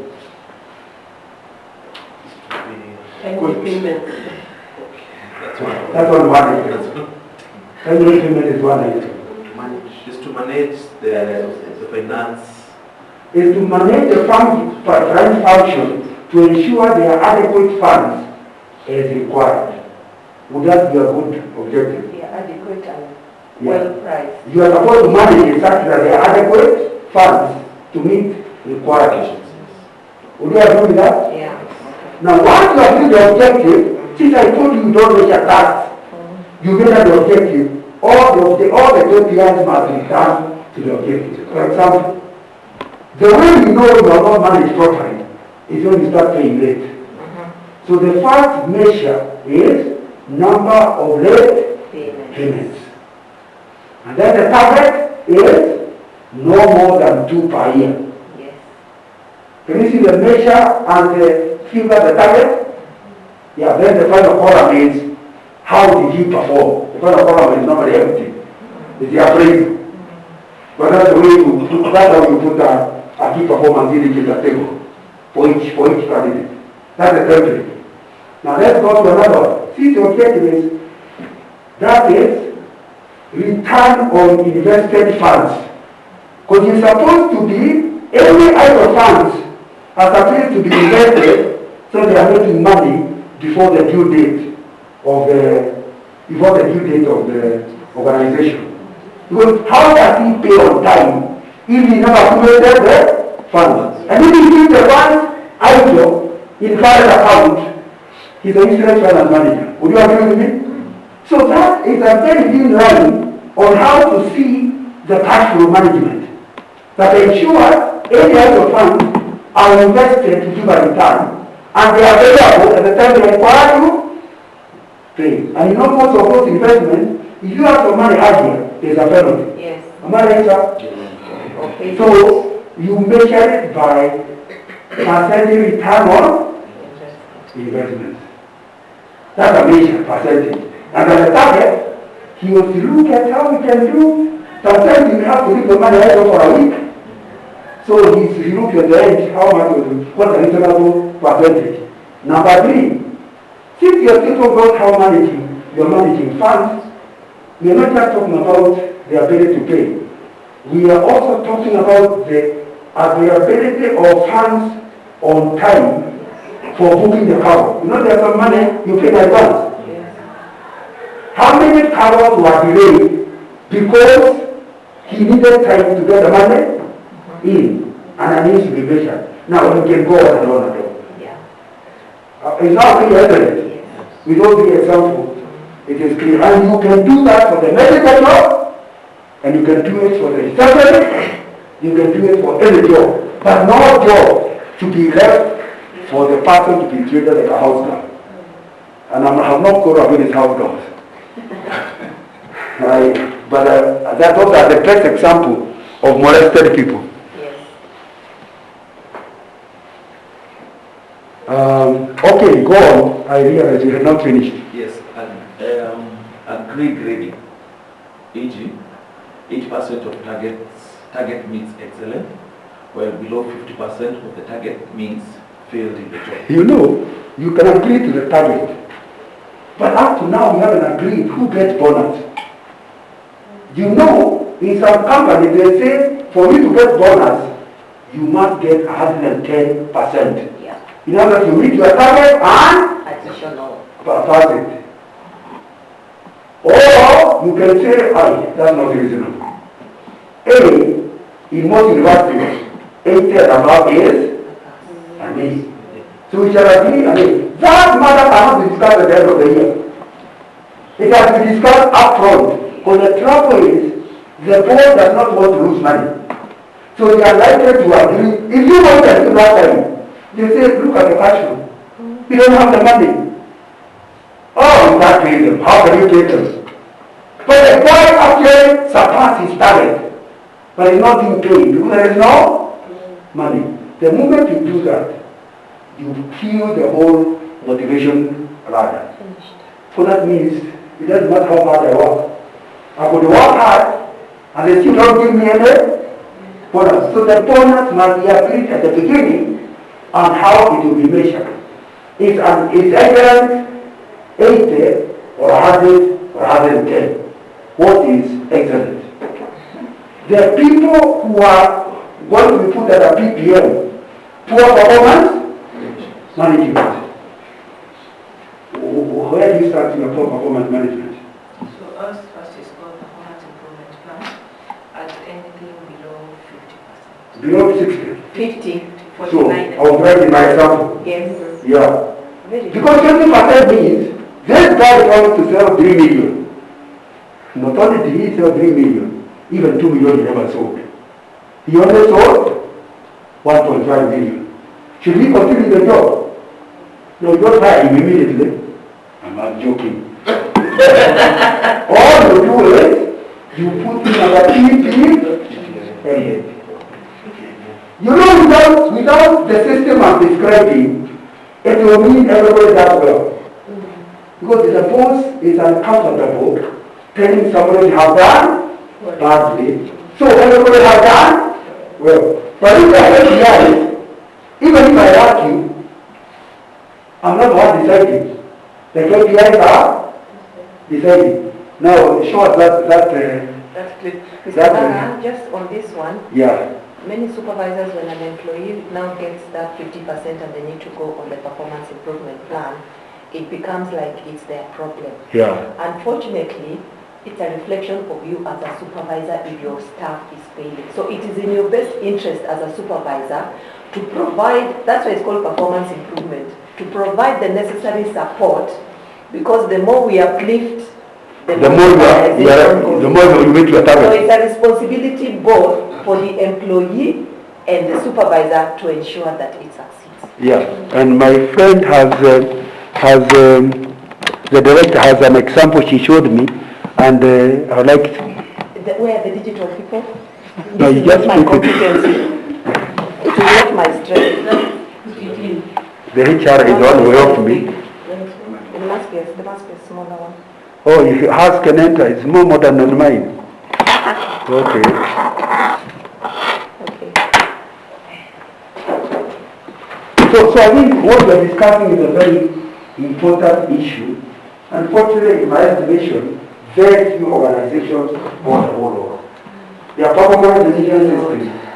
Somewhere around there, because they are comfortable today, the more you enter into a proper management system, the more you disempower the boss. I want to give that picture.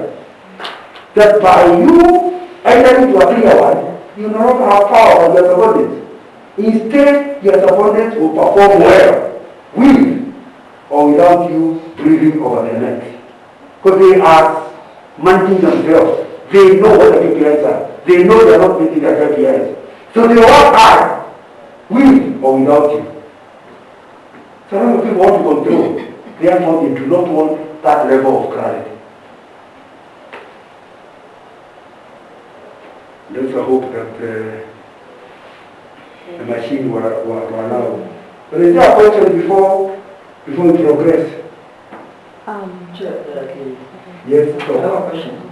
Yeah, For instance, you have your KPIs is to achieve 100 million liters. yeah. That's the target. That's a target. Yeah, But we're in the process of now agreeing yeah. how to achieve, How to measure? how to measure that 100 No, you have agreed, or the measure is volume. volume. The target is 100 million. 100 million. Now you have the level of checking whether you met it. No, my question is before, when you were given 100 million liters, Yeah.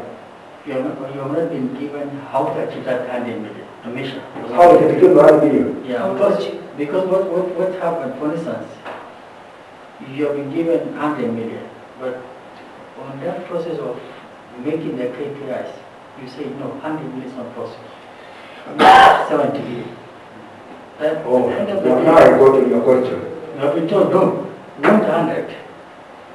But 100 we can't achieve because of this and this and this. No. Our plan is to achieve 100. Now, that's why I commented on it. If you remember, Yeah. I say your target must be achievable but stretched. If they give you a stretched target that's not achievable, That's a bad organization. They must convince you and must give you support. And you must tell them what you require to meet that. And they must give you that support.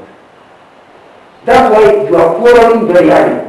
When the year at the beginning of the year, and that time, people are thinking clearly in the same manner. So if he tells you a target, you know it's not achievable.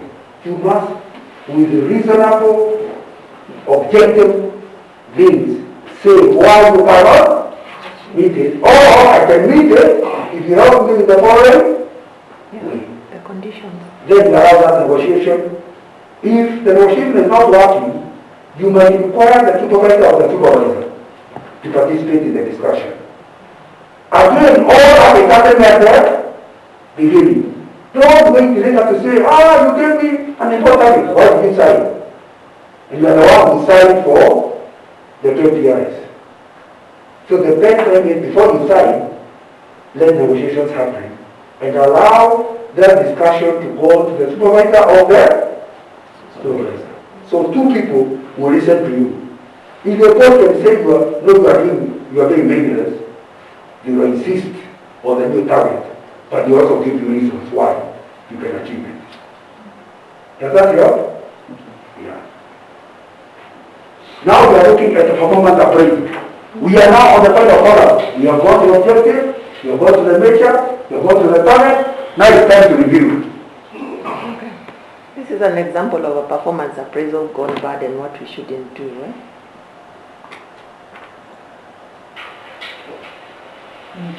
The sound? Oh dear Lord. Okay. Make it loud. I think we needed speakers.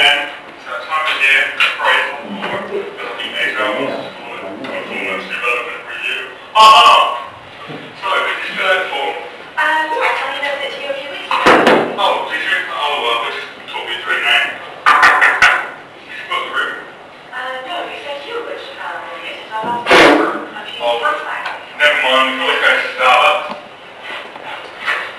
Oh, hi, we booked the room for the next 2 hours. Oh, can you give us 25 minutes, maybe 30? Cheers. Right, so we've got 30 minutes. Should be more than enough. We're about to start discussing my performance in the last year. Oh, let's not get tied up in all that dross about highs and lows, challenges. Let's just get straight into performance against objectives. So, objective number 1, increase sales income. What say you? Well, the objective could have been a bit smarter. I have directly contributed to increases in our licensing income, but I'm not sure exactly what level of increase was intended. One particular success is really proud. I'll just tell you what I think. You only brought in 10% growth, and quite honestly, I'm disappointed in that. I'm sorry, I have no idea what target I was being set. Why don't you mention it now? This is your appraisal. Objective number 2, lead the team better. Tell me. In order to make better this a little clearer, I set up monthly team meetings in which we have agendas, decisions recorded, and actions taken, and I've been pleased with how it's kept the team focused on our overall plan.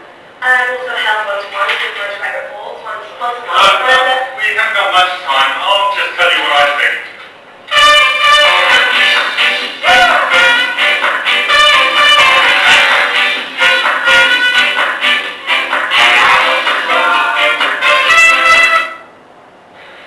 There is one thing I'd like to say that you've done particularly well. At the first director meeting of the year, you were really engaged. You made lots of pertinent comments. You made a positive contribution. I think you didn't do it anymore. You didn't do it again. Sorry, I didn't mind you now. Sorry. I haven't.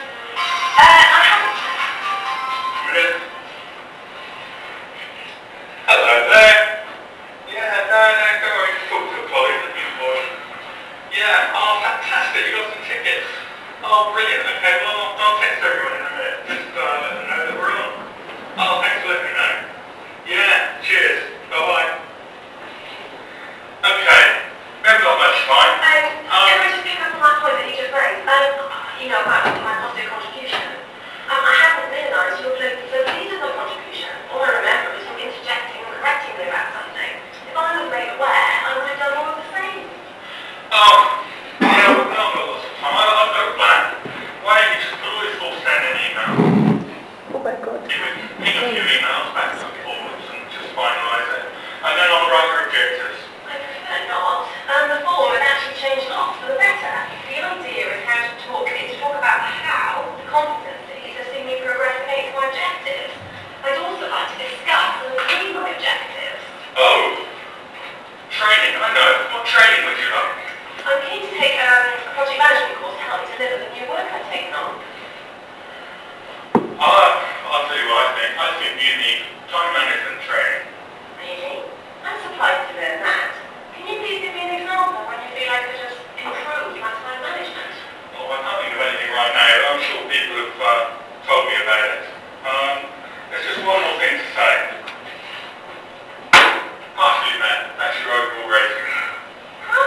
if you're that employee, you know how badly you feel.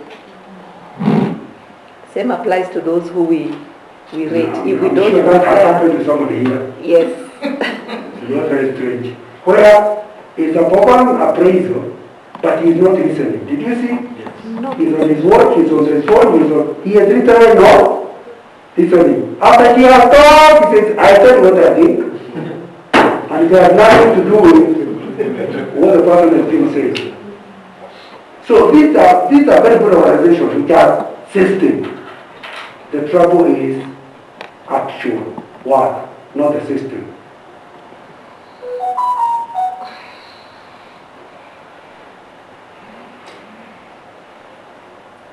Know how to do it properly.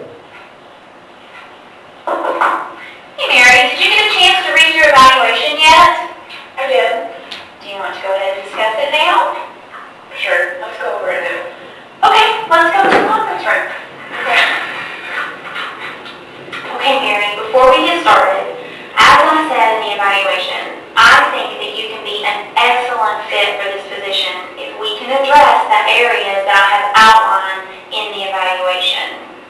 Well, I appreciate that, but I don't agree with your evaluation at all. Okay.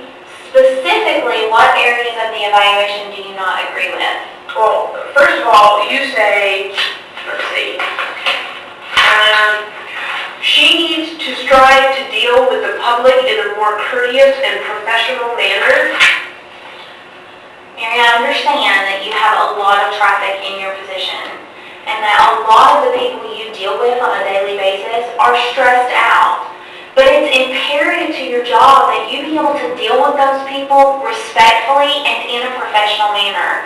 In fact, that's the very first essential function on your job description, is the ability to deal with the public concerning sensitive matters. Those people just like to complain. I'm sure I am not the only one who's had a complaint filed against me.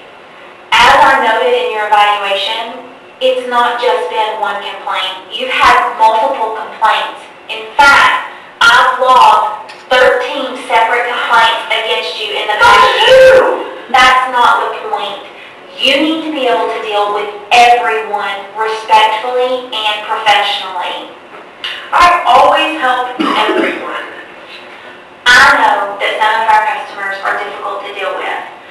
And they are only going to continue to get more difficult to deal with if you're unwilling to help them. I need you to be able to help anyone who walks through that door. Please make an effort to treat everyone with respect. We're depending on you for that. Now, let's talk about your productivity. I do understand that you have a heavy workload, but in the last year, I feel like I've had to continually remind you about certain tasks. Most of the time, I complete things well before they're due. Most of the time you do, I agree. But there are certain tasks, like your monthly reports, that are continually late. And those monthly reports are very important, not only to me, but to the rest of the university. That's how we show the university the productivity from our department. And they need to be done in a timely manner. I can't just drop everything to do those reports. And besides, I've talked to the other employees, and they have way more leniency in the time frame to get those done. Mary, I've been instructed by my supervisor to get those reports in on time, and that's going to be our goal. If you have other tasks that you're performing that are preventing you from being able to do those monthly reports, then you need to come talk to me, and we will look at your task list and prioritize what you need to do so that those are completed in a timely fashion. I want you to contact the training manager here at the university because I think there could be some training opportunities that will help you increase your productivity. I want you to contact him and schedule some training related to productivity and related to customer service skills. I don't see how training is going to help. Nobody could get my job done. You never know. I want you to contact him and schedule the training. It may be something as simple as some computer tips that will help you be more productive. I think that your attendance has a lot to do with your productivity. When you're not here, it's impossible for you to get your work done.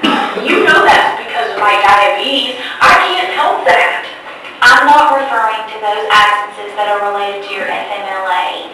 In the last year, I've logged at least 16 unscheduled absences that are not related to your FMLA. You know most of those days I missed because my son was sick. Mary, I understand that our children get sick and they can't go to school and someone's got to stay home and take care of them. But you need to proactively make arrangements for situations like that so that you can be at work, because we're depending on you to be here every day. If your son has got a chronic or a serious health condition, then you need to contact the Human Resources Department and get family medical leave for his condition. Here's the card for the HR generalist. In the future, if these issues come up, I want you to immediately contact her to get your medical leave started. I also want you to take a brochure for our Employee Assistance Program. It's free, it's completely confidential, and you can call and talk to them about any issues that may be preventing you from doing your best job at work.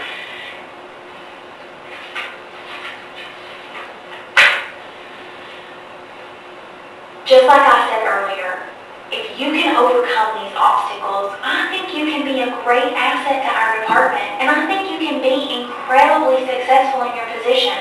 But no one can be responsible for your success except you. I know, I'm not saying I'm surprised by anything in the evaluation. I'm just saying I don't agree with it. You have the right to agree or disagree with anything you choose on the evaluation. However, I'm just responsible for this department. I'm responsible for every member of this department.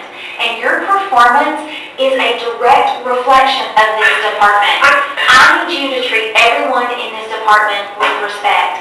And being here at work every day is respectful to your coworkers. I find it hard to believe that my absences affect the entire department. We are a team, and we function as a team. And if one member of that team is absent, we cannot function the way that we should. Is there anything else that you feel like we need to discuss? No. You have the right, just like I said, to agree or disagree with this evaluation. But whatever you choose, you have to respond to the evaluation. You will have the opportunity to write a formal rebuttal to the evaluation. But you need to go into the e-job system and respond to your evaluation. And I expect you to have that done by the end of this week. Fine. We'll get together again in about a month. We'll go over these issues and see what improvements you've made. Wow. Yeah. You know how tough it is. To be a supervisor. You see why it will be tempting to tell your subordinates, you did well. Yeah. Without key performance indicators, Yes. the only thing you can do, instead of going through that sweat, oh, young lady, we understand, you are diabetic, No. you are children, oh, we understand, we are all done. And in the meanwhile, the department is going down. That's why the best time is not now. The best time is the beginning of the year. That's how at that time you say, you know, I can't meet my target, why? I'm diabetic. How do you manage it? I can't do, you know, I'm a single mother. These are the issues. How do you meet about it? Agree all those things. Not at the end, but at the beginning. It's tough, but the moment you go through the headache of the beginning, your appraisal is automatic. The guy comes with his form, and the two of you can't disagree. Because the measure is so objective, two of you cannot have figures, like our elections, where it's just an addition of sum, and two people are having a different sums. Obviously, one of them is lying. But that when you are doing appraisal in the way I've just discussed, there is no quarrel at the end. It's automatic. Bang, bang, bang. Because you already agreed how to measure. If you say he's only estimated 10 million, he has sold 9 million, It cannot be built. He actually never met the target. If he has sold 11 million, you might keep, don't like him, he must get his bonus, isn't it? Yeah, that's really why it's important. Unfortunately, our time is up. You can read the rest of the information. Oh, it's not me who is. You have to. Oh, yeah. You have to find a way of. No, I think. No, I think it's. Come and help us, sir, madam. Lest I damage your computer. Yeah. You had a connection, or is it already? Yeah, we've already attached. Oh, you already attached it.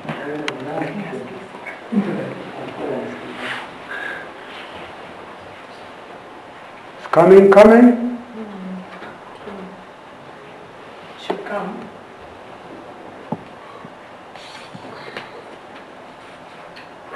There's something you want to tell it. Then it's on the presentation. Just click at the Click on the presentation. Yep, There you go. Okay.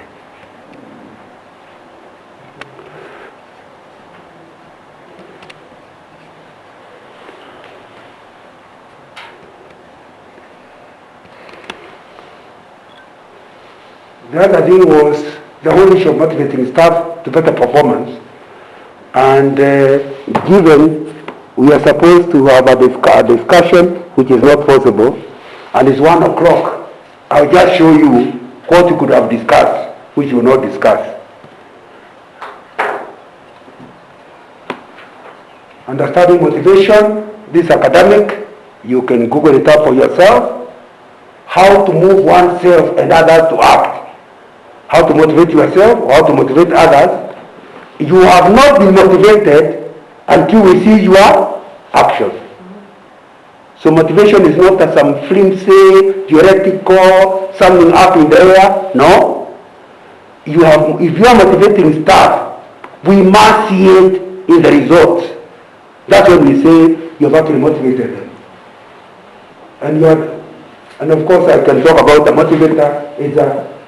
What we call a motivator is giving the person a reason, or reasons, for acting or behaving in a particular way. And that will be something you can talk about. In the context of work, and we're talking about motivation, as an understanding of motivation can be applied to improve employee productivity and even help set the individual organizational goals. And we can go on what actually motivates. 2 levels, I would have given the time to deal with it. There is external motivation and internal motivation. External motivation is bonus, but that doesn't move people as much as internal motivation. In other words, give me a reason to work for you. Is that a short way of calling the organization? Give me a short, why did I work here? Number 2, give me a reason why I must meet my target. If it's an internal reason, I'm likely to work better than an external reason. And those 2 are both motivators. External is, this is what I'll get. Internal is, I'll feel nice when I actually achieve it. And people have both. There's a reason people work here that has nothing to do with whether you pay the bonus or not. For example, when I worked for Shell was the largest oil company we had. Even the number 2 was maybe 10% market share below us when I joined. Just give you an example, LPG. When I joined Shell, 45% of the market was Africa. So it was very difficult for a Shell employee to join Caltex or join somebody else because it's like you are demoting yourself. I get the point. Such that even if the salary Caltex is over me is higher, the very idea that I will work for Caltex is below my dignity.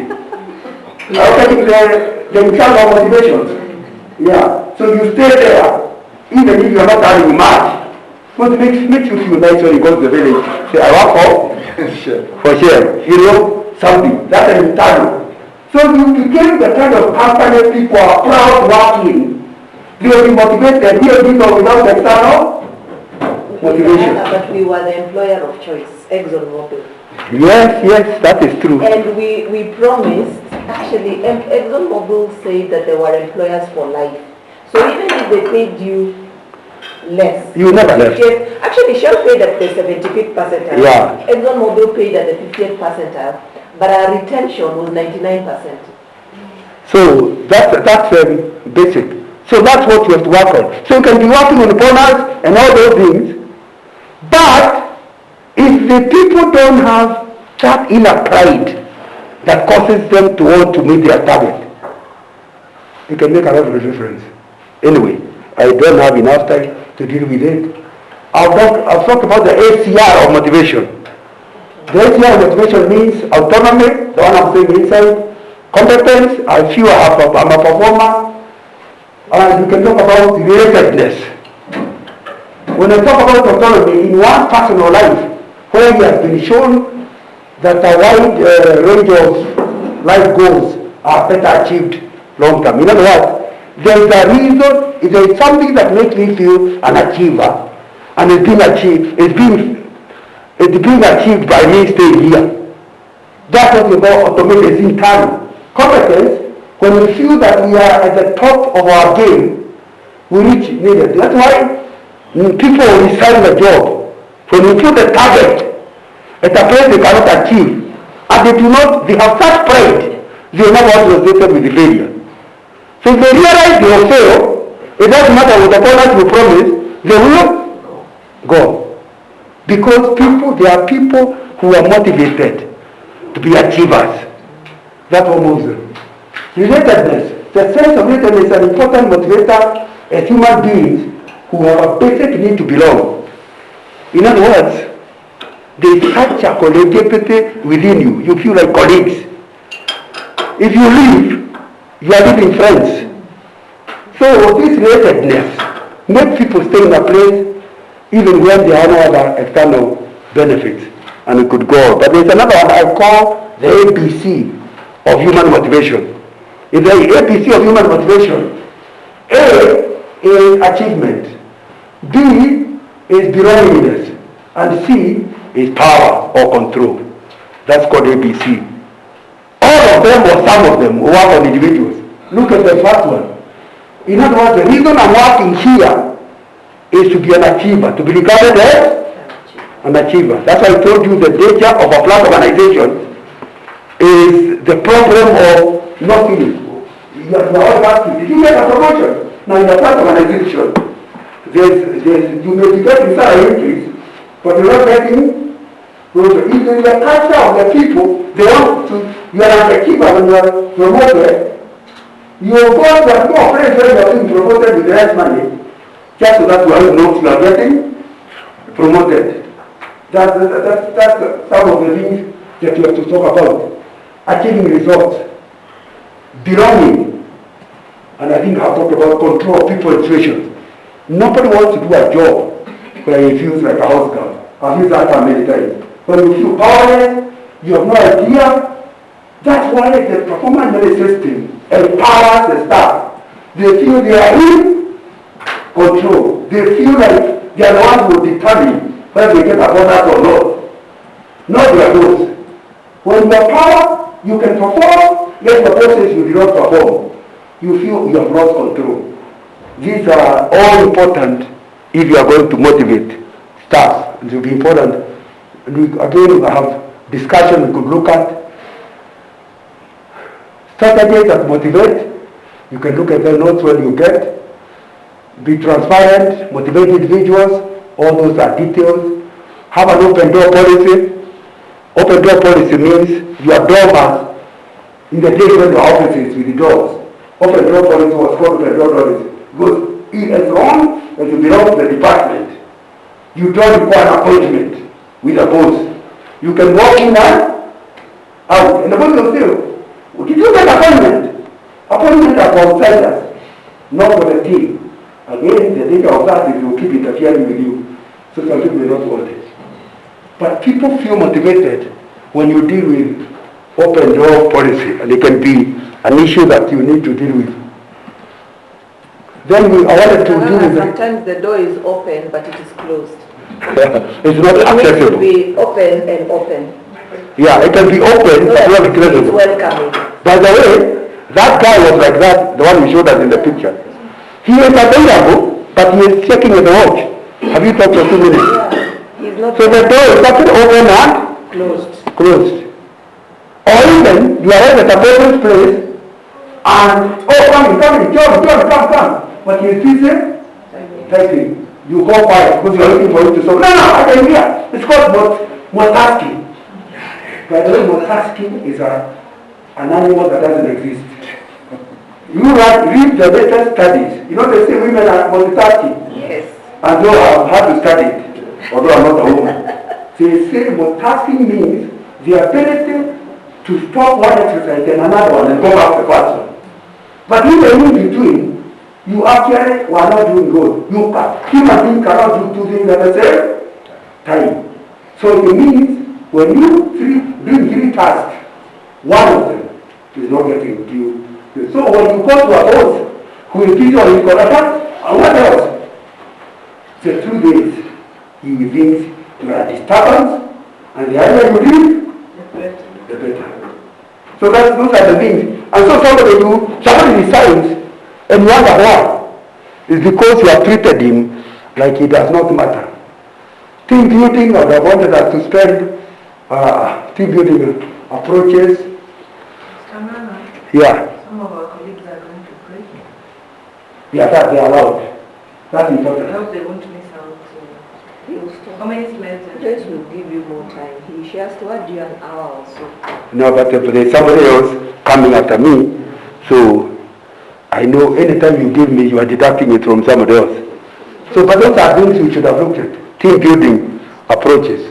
Like appointing a strong leader. Because the team can fail, not because of abusing the team, but because of terrible leaders. Or lack of clarifying responsibility. And it could go on. And I've also listed the character of an effective team. And finally, I talk about demotivation signs and symptoms. In other words, you can tell your team is not motivated. How? Look at lack of punctuality. When a guy is always coming late for meetings, there's a message. I have more important things to do than your meeting. It means he's not motivated to play his role within the team.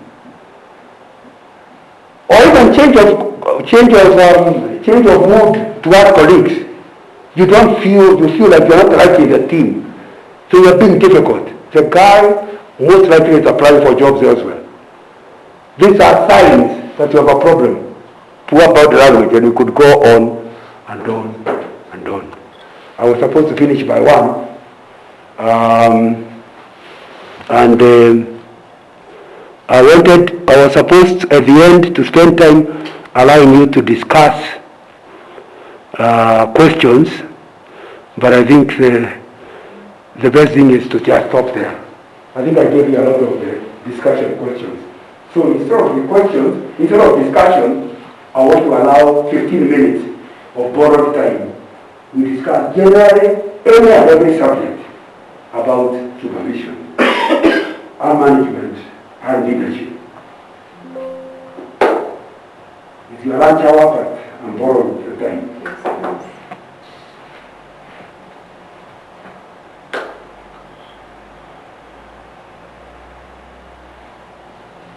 If you ask me questions on motivation, it will allow me to go a little deeper into it. But it can be any question about anything we have discussed today. Or something you expected me to cover and I skipped. So that you can be a more effective manager supervisor from Monday. I think my observation is on the aspect of setting the KPIs. Yeah. And especially if you're joining a new organization, there's the expectations versus now when you start doing the job, what you actually find. And how long, say for example, for you to you're given the 6 months probation, in which time to be able to fit in, do your job, and be able to effectively achieve your KPIs, given that you're joining a new organization, you're coming with your own experience, vis-a-vis now just fitting into the culture of this organization. So while you're doing that, you've been given a job description. It's expected that the job description is an indication of your KPIs, right? Yeah, but now when you go to actually now set your KPIs, you realize, when I look at my job description, it's outside.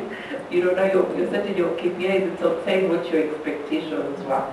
So how do you effectively manage you as the employee, and also now your supervisor of the new employee, just so that you are able to set these targets, given that this is a new individual joining the organization as opposed to somebody who has been there for a longer period? Let me say 3 things that are important in bonding of a new employee. Number 1, he must understand the overall objective of the company, the mission of the company. In fact, within the first 1 month, we should be able to achieve that. Why does this organization, not myself now, but the organization, why does the job exist? And normally that's why you are, anybody entering into an executive role should be able to talk to all the managers. Because you pick different aspects. We are finance, we are water, although your job is in retail, you get the overall picture. That's why it's important that each one of the top managers gives the new employee at least half an hour so that they can help create that overall mission of the organization. Number 2, the job description must be discussed with the functional head. That's not the general. You need to discuss with the person what is the job description, what they are saying to me. Then the KPIs must be discussed. Not the targets, but the measures. Are we together? That needs to be understood. Number 3, the measures must be reduced to 2 months. In other words, the first 2 months of the probation, these are the things we expect you to achieve. The next 2 months, this is what we expect you to achieve. The next 2 months, whatever. So after 2 months, you must sit together like it's an annual appraisal. But you only appraising 2 months. And agree, did I achieve or no? It's giving you a test of the music you will face in the place. Because the person will tell you, if it is unreasonable, you'll be unreasonable within 2 months. And if the new employee is not a performer, you will be able to see it within 2 months. The advantage. Once you understand your boss, is what is called managing your boss. And I think she talked about it a little earlier. So you now understand who he is and how you may have to change the way you deal with him.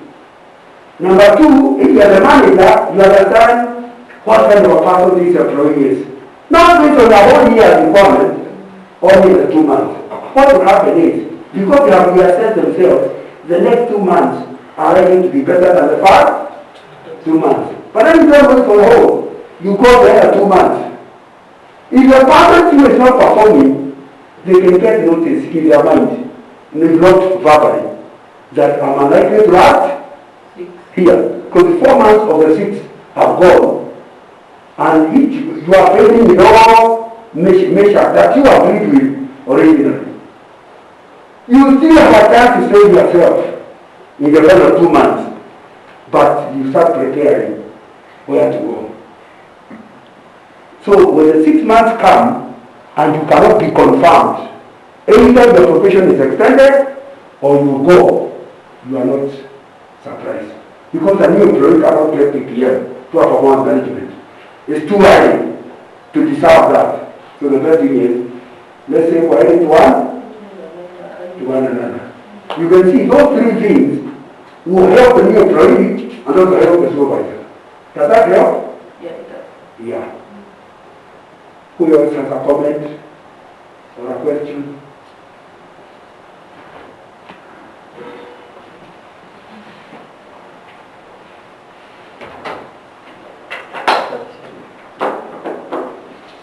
if you were to ask a question when you come back, but people have been asking questions. I not feel. Yeah, from what you have discussed, there can be something I was not clear when I said it. Or, number two, there is something you expect me to talk about, and I never talked about. Or number three, you want to make a comment on any issue. Said he was waiting for a prescription Yeah. on how to deal with his boss. Okay. I think You understand? correct, yeah. But the question was not about my post. It's about general concern. Yeah, Yes, yeah. Not about the person. No, yes. No, it's for all of us to gain. Yeah. Your comment will gain all of us to It gain. could be me. It could be somebody else. It could be somebody. Yes, everybody, someone will The gain. general question which probably exists Yeah. in reality in this modern management. Yeah. That's what I was asking. So what do you want to say? No, I've asked it and then you commented. Then you go to it. And then probably, yeah. Are you comment? Yeah, you answered it. Remember I I have the answer. Yeah. Okay, good. Thank you. Anything else you want to comment on? Clarity Yes? in the setting of the The KPIs. KPIs target. KPIs and the targets. Yeah. This should come from your supervisor, whereby, and then you discuss them. Is the supervisor who? No, it's the other way around. Yeah, They should come from the employee Okay. with a dossier as to why your boss should Accept. accept. You're justifying your existence Yes. in the organization. So it's not made to set. It is you to set the KPIs, Okay. but you must have good reasons for your boss to accept. Can I also add on? Yes. You know, It comes from and the we've person had who this. is being appraised. Sorry, let's allow her to talk, we'll come back to you. Okay, in terms of these KPIs, Yeah. you know now the challenge, mostly what I see with organizations, Yeah, you see there is a board. yeah, Okay, sorry, one of us is here, but there is a board of directors. yeah. So they want, this is where we want our company. This is the way we are going. This is the way we are going. And this is the speed. This is the speed, this is the budget, this Yeah. is, they want to provide, and this is the vision.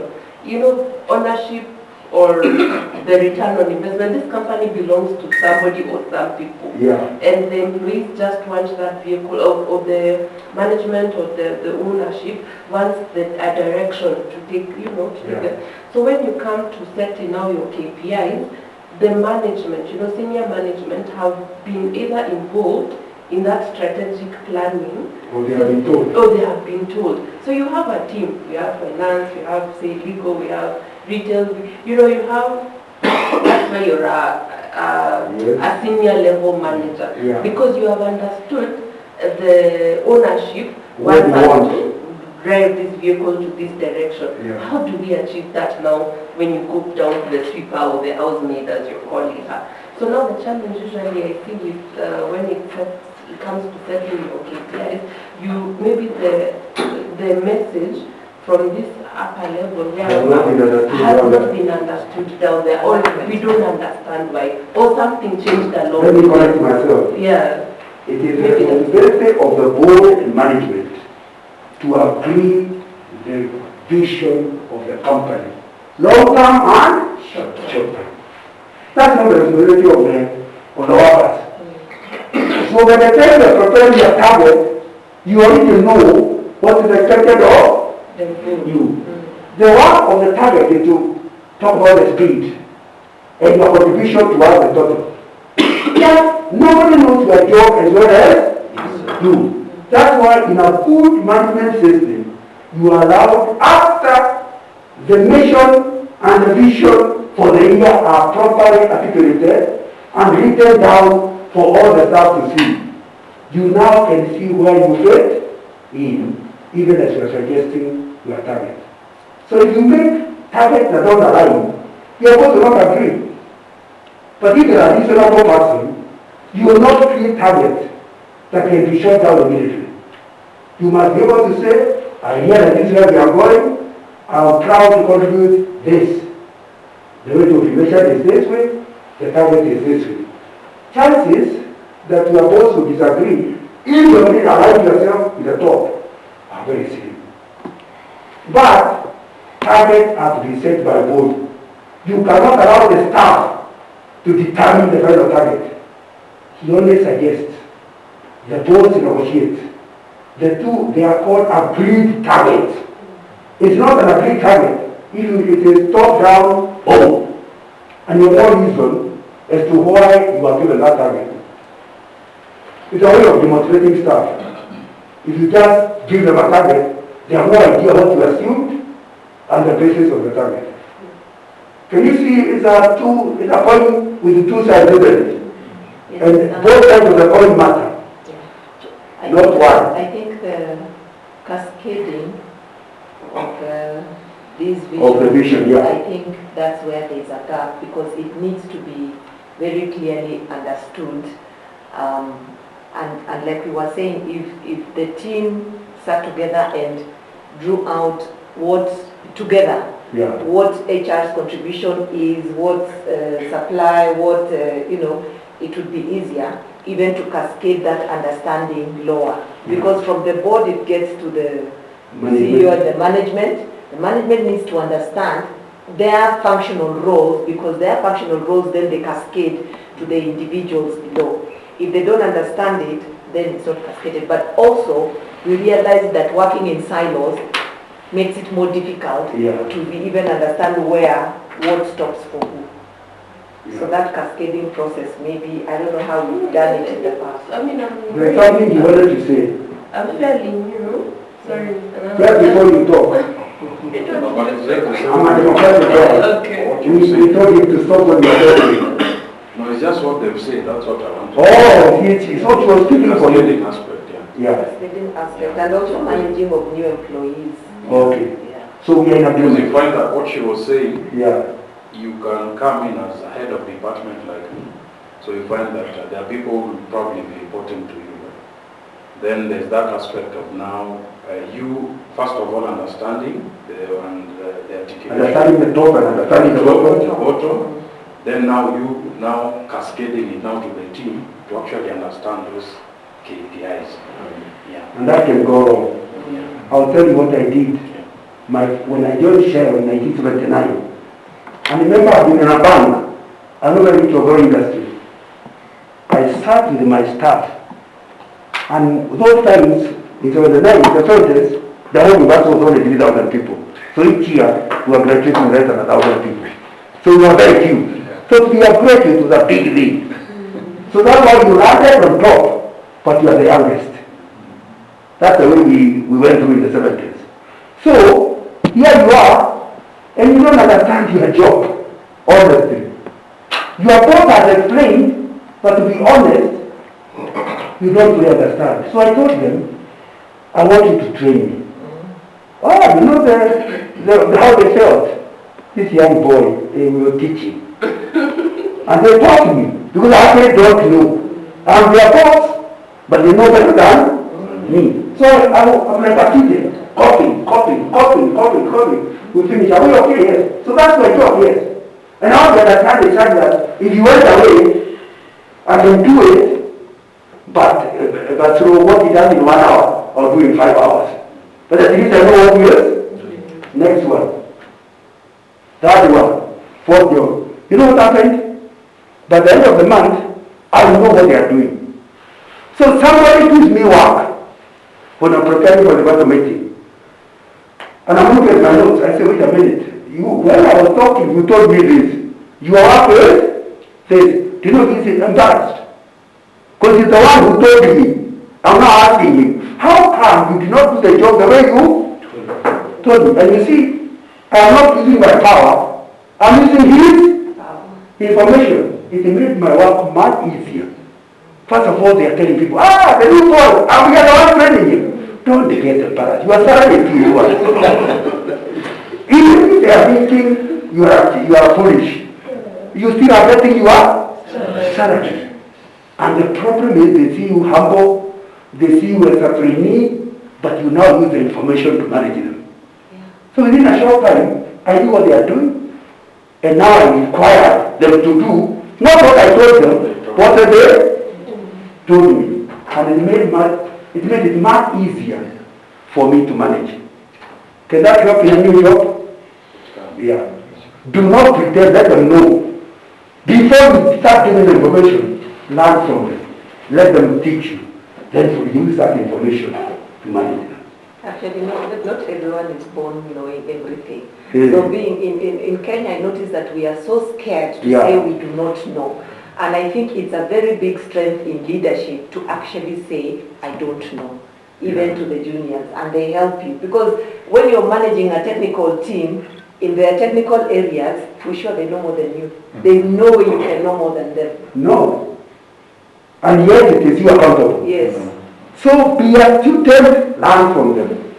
Of course, another job, it actually backfired because I was the new manager in Kisumu. Shell was trying something called, I never imagined I would go to the field because I was growing in the head office. Then Shell decided to try something called decentralized management. So they appointed me as area manager in Kisumu, and I'm in charge of aviation, retail, everything of the area manager, finance, depot, I had a depot manager me, I had a sales rep under me, I'm a kind of additional general manager. Now, unfortunately, the ladder inspection fell on my first month. So Mzuku comes, and I'm supposed to explain what's happening in there. Because he's not talking to the manager. He's talking to me. You know, I simply told him I don't know. Like, things were changing very fast. In the 1970s, when you clean the tanks, you bury the sludge in the tank farm. Around the 80s, something changed. They said safety in the depot includes pollution upwards and pollution downwards. And the Kisumu depot is on, if you know Kisumu, is at the bottom of the Obiga Road. Our depot was where the road reaches the depot, was my office. So when you buy it, it's actually comes to the lake. And here I am foolishly showing the Muzungu when we are buying the slide. By the time we went to the office, he told my boss, what kind of a father did you ever send to Kisumu? And my boss now, why did you tell them? I just told them I don't know. It's the truth. You know what he did? He told me for a month to leave the depot and go to Mombasa. Instead of running from my own people, the depot manager who was senior to me became my trainer. And I stayed in Mombasa in a hotel for about a month to learn about the various levels of standards inside the depot. Can you just help me? It may embarrass me or it embarrass my boss, but it was useful. I can tell you it's not in your interest to pretend to know what you don't. No. What you don't know. You are the last to comment. Okay, I mean, I just wanted to also say now, because I'm also learning the processes, but since I've joined, we've already had how many? 4 staff meetings and a management meeting. So that I just wanted to assure everybody that strategic plan is being told to senior management. Yeah, it is being disseminated. We are happy with that. But now as to whether, because we have we are growing, so we have new teams coming up, say now like the Utange or Kilifi, so now it eventually will cascade down if our structures are also strengthened. Bottom up. Yeah, so just to assure you. So they are assuring them that they are doing it well. Yes, because that, I mean, if you have a weekly meeting, it means you have a target for that week, which is going to lead to a target to a month, which is going to lead to the annual target. So I think we're in the right direction, having said that I've only been here 4 weeks, but we're definitely in the right direction. Clear visibility of the dashboard, generally, the bigger picture. Yes, at least because we have had a meeting already for management which we discussed that strategic plan. So that has been done already in 1 month. So I would believe if we go back to the 2nd month, we would be in a better position even as to whether we'll achieve the overall target. I don't know. A quick evaluation. Did I communicate? The communication is not did I talk. It is that did you understand me? Yes. Did I communicate? Yes. Was it useful? Yes.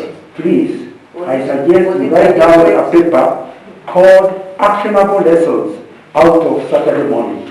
At least 3 or 4 items which you intend to do something about after the course. Otherwise, don't say, it was so, how was the course? Fantastic! How fantastic! Fantabulous! Now, Jessica, you must be able to tell your boss 3 things that are going to change because they are actionable. You learn them, you get to implement them. Is that an agreement? Thank you very much. Back to Mr. you. Nana, let them do, they will do the 3 things which they... If they do 5, it's okay. Yeah. Minimum. Yeah. And then the 3 things they would like the leadership to take on, and you don't have to write them, you can put them, you can write so that they are all together. Yeah. So that you've got actions for yourself, and we've also got actions. So according to the director, the ones personal is between the supervisor. Yes. The ones that are general for improvement, and we have said many things that are general. Am I right? Yes. Let them be written there so that the CEO will see them, and it will not be from a particular person. Yeah. It's a meeting, a training that has actionable lessons that you yourself cannot do much about, but as a team, we can actually improve. Yes, please. Thank you very much. Have a good rest of the day. Thank you. So can you stand and clap for him in a certain style? You will do as I do. We'll do stamp. Wow. We are in the technology era. Yeah. So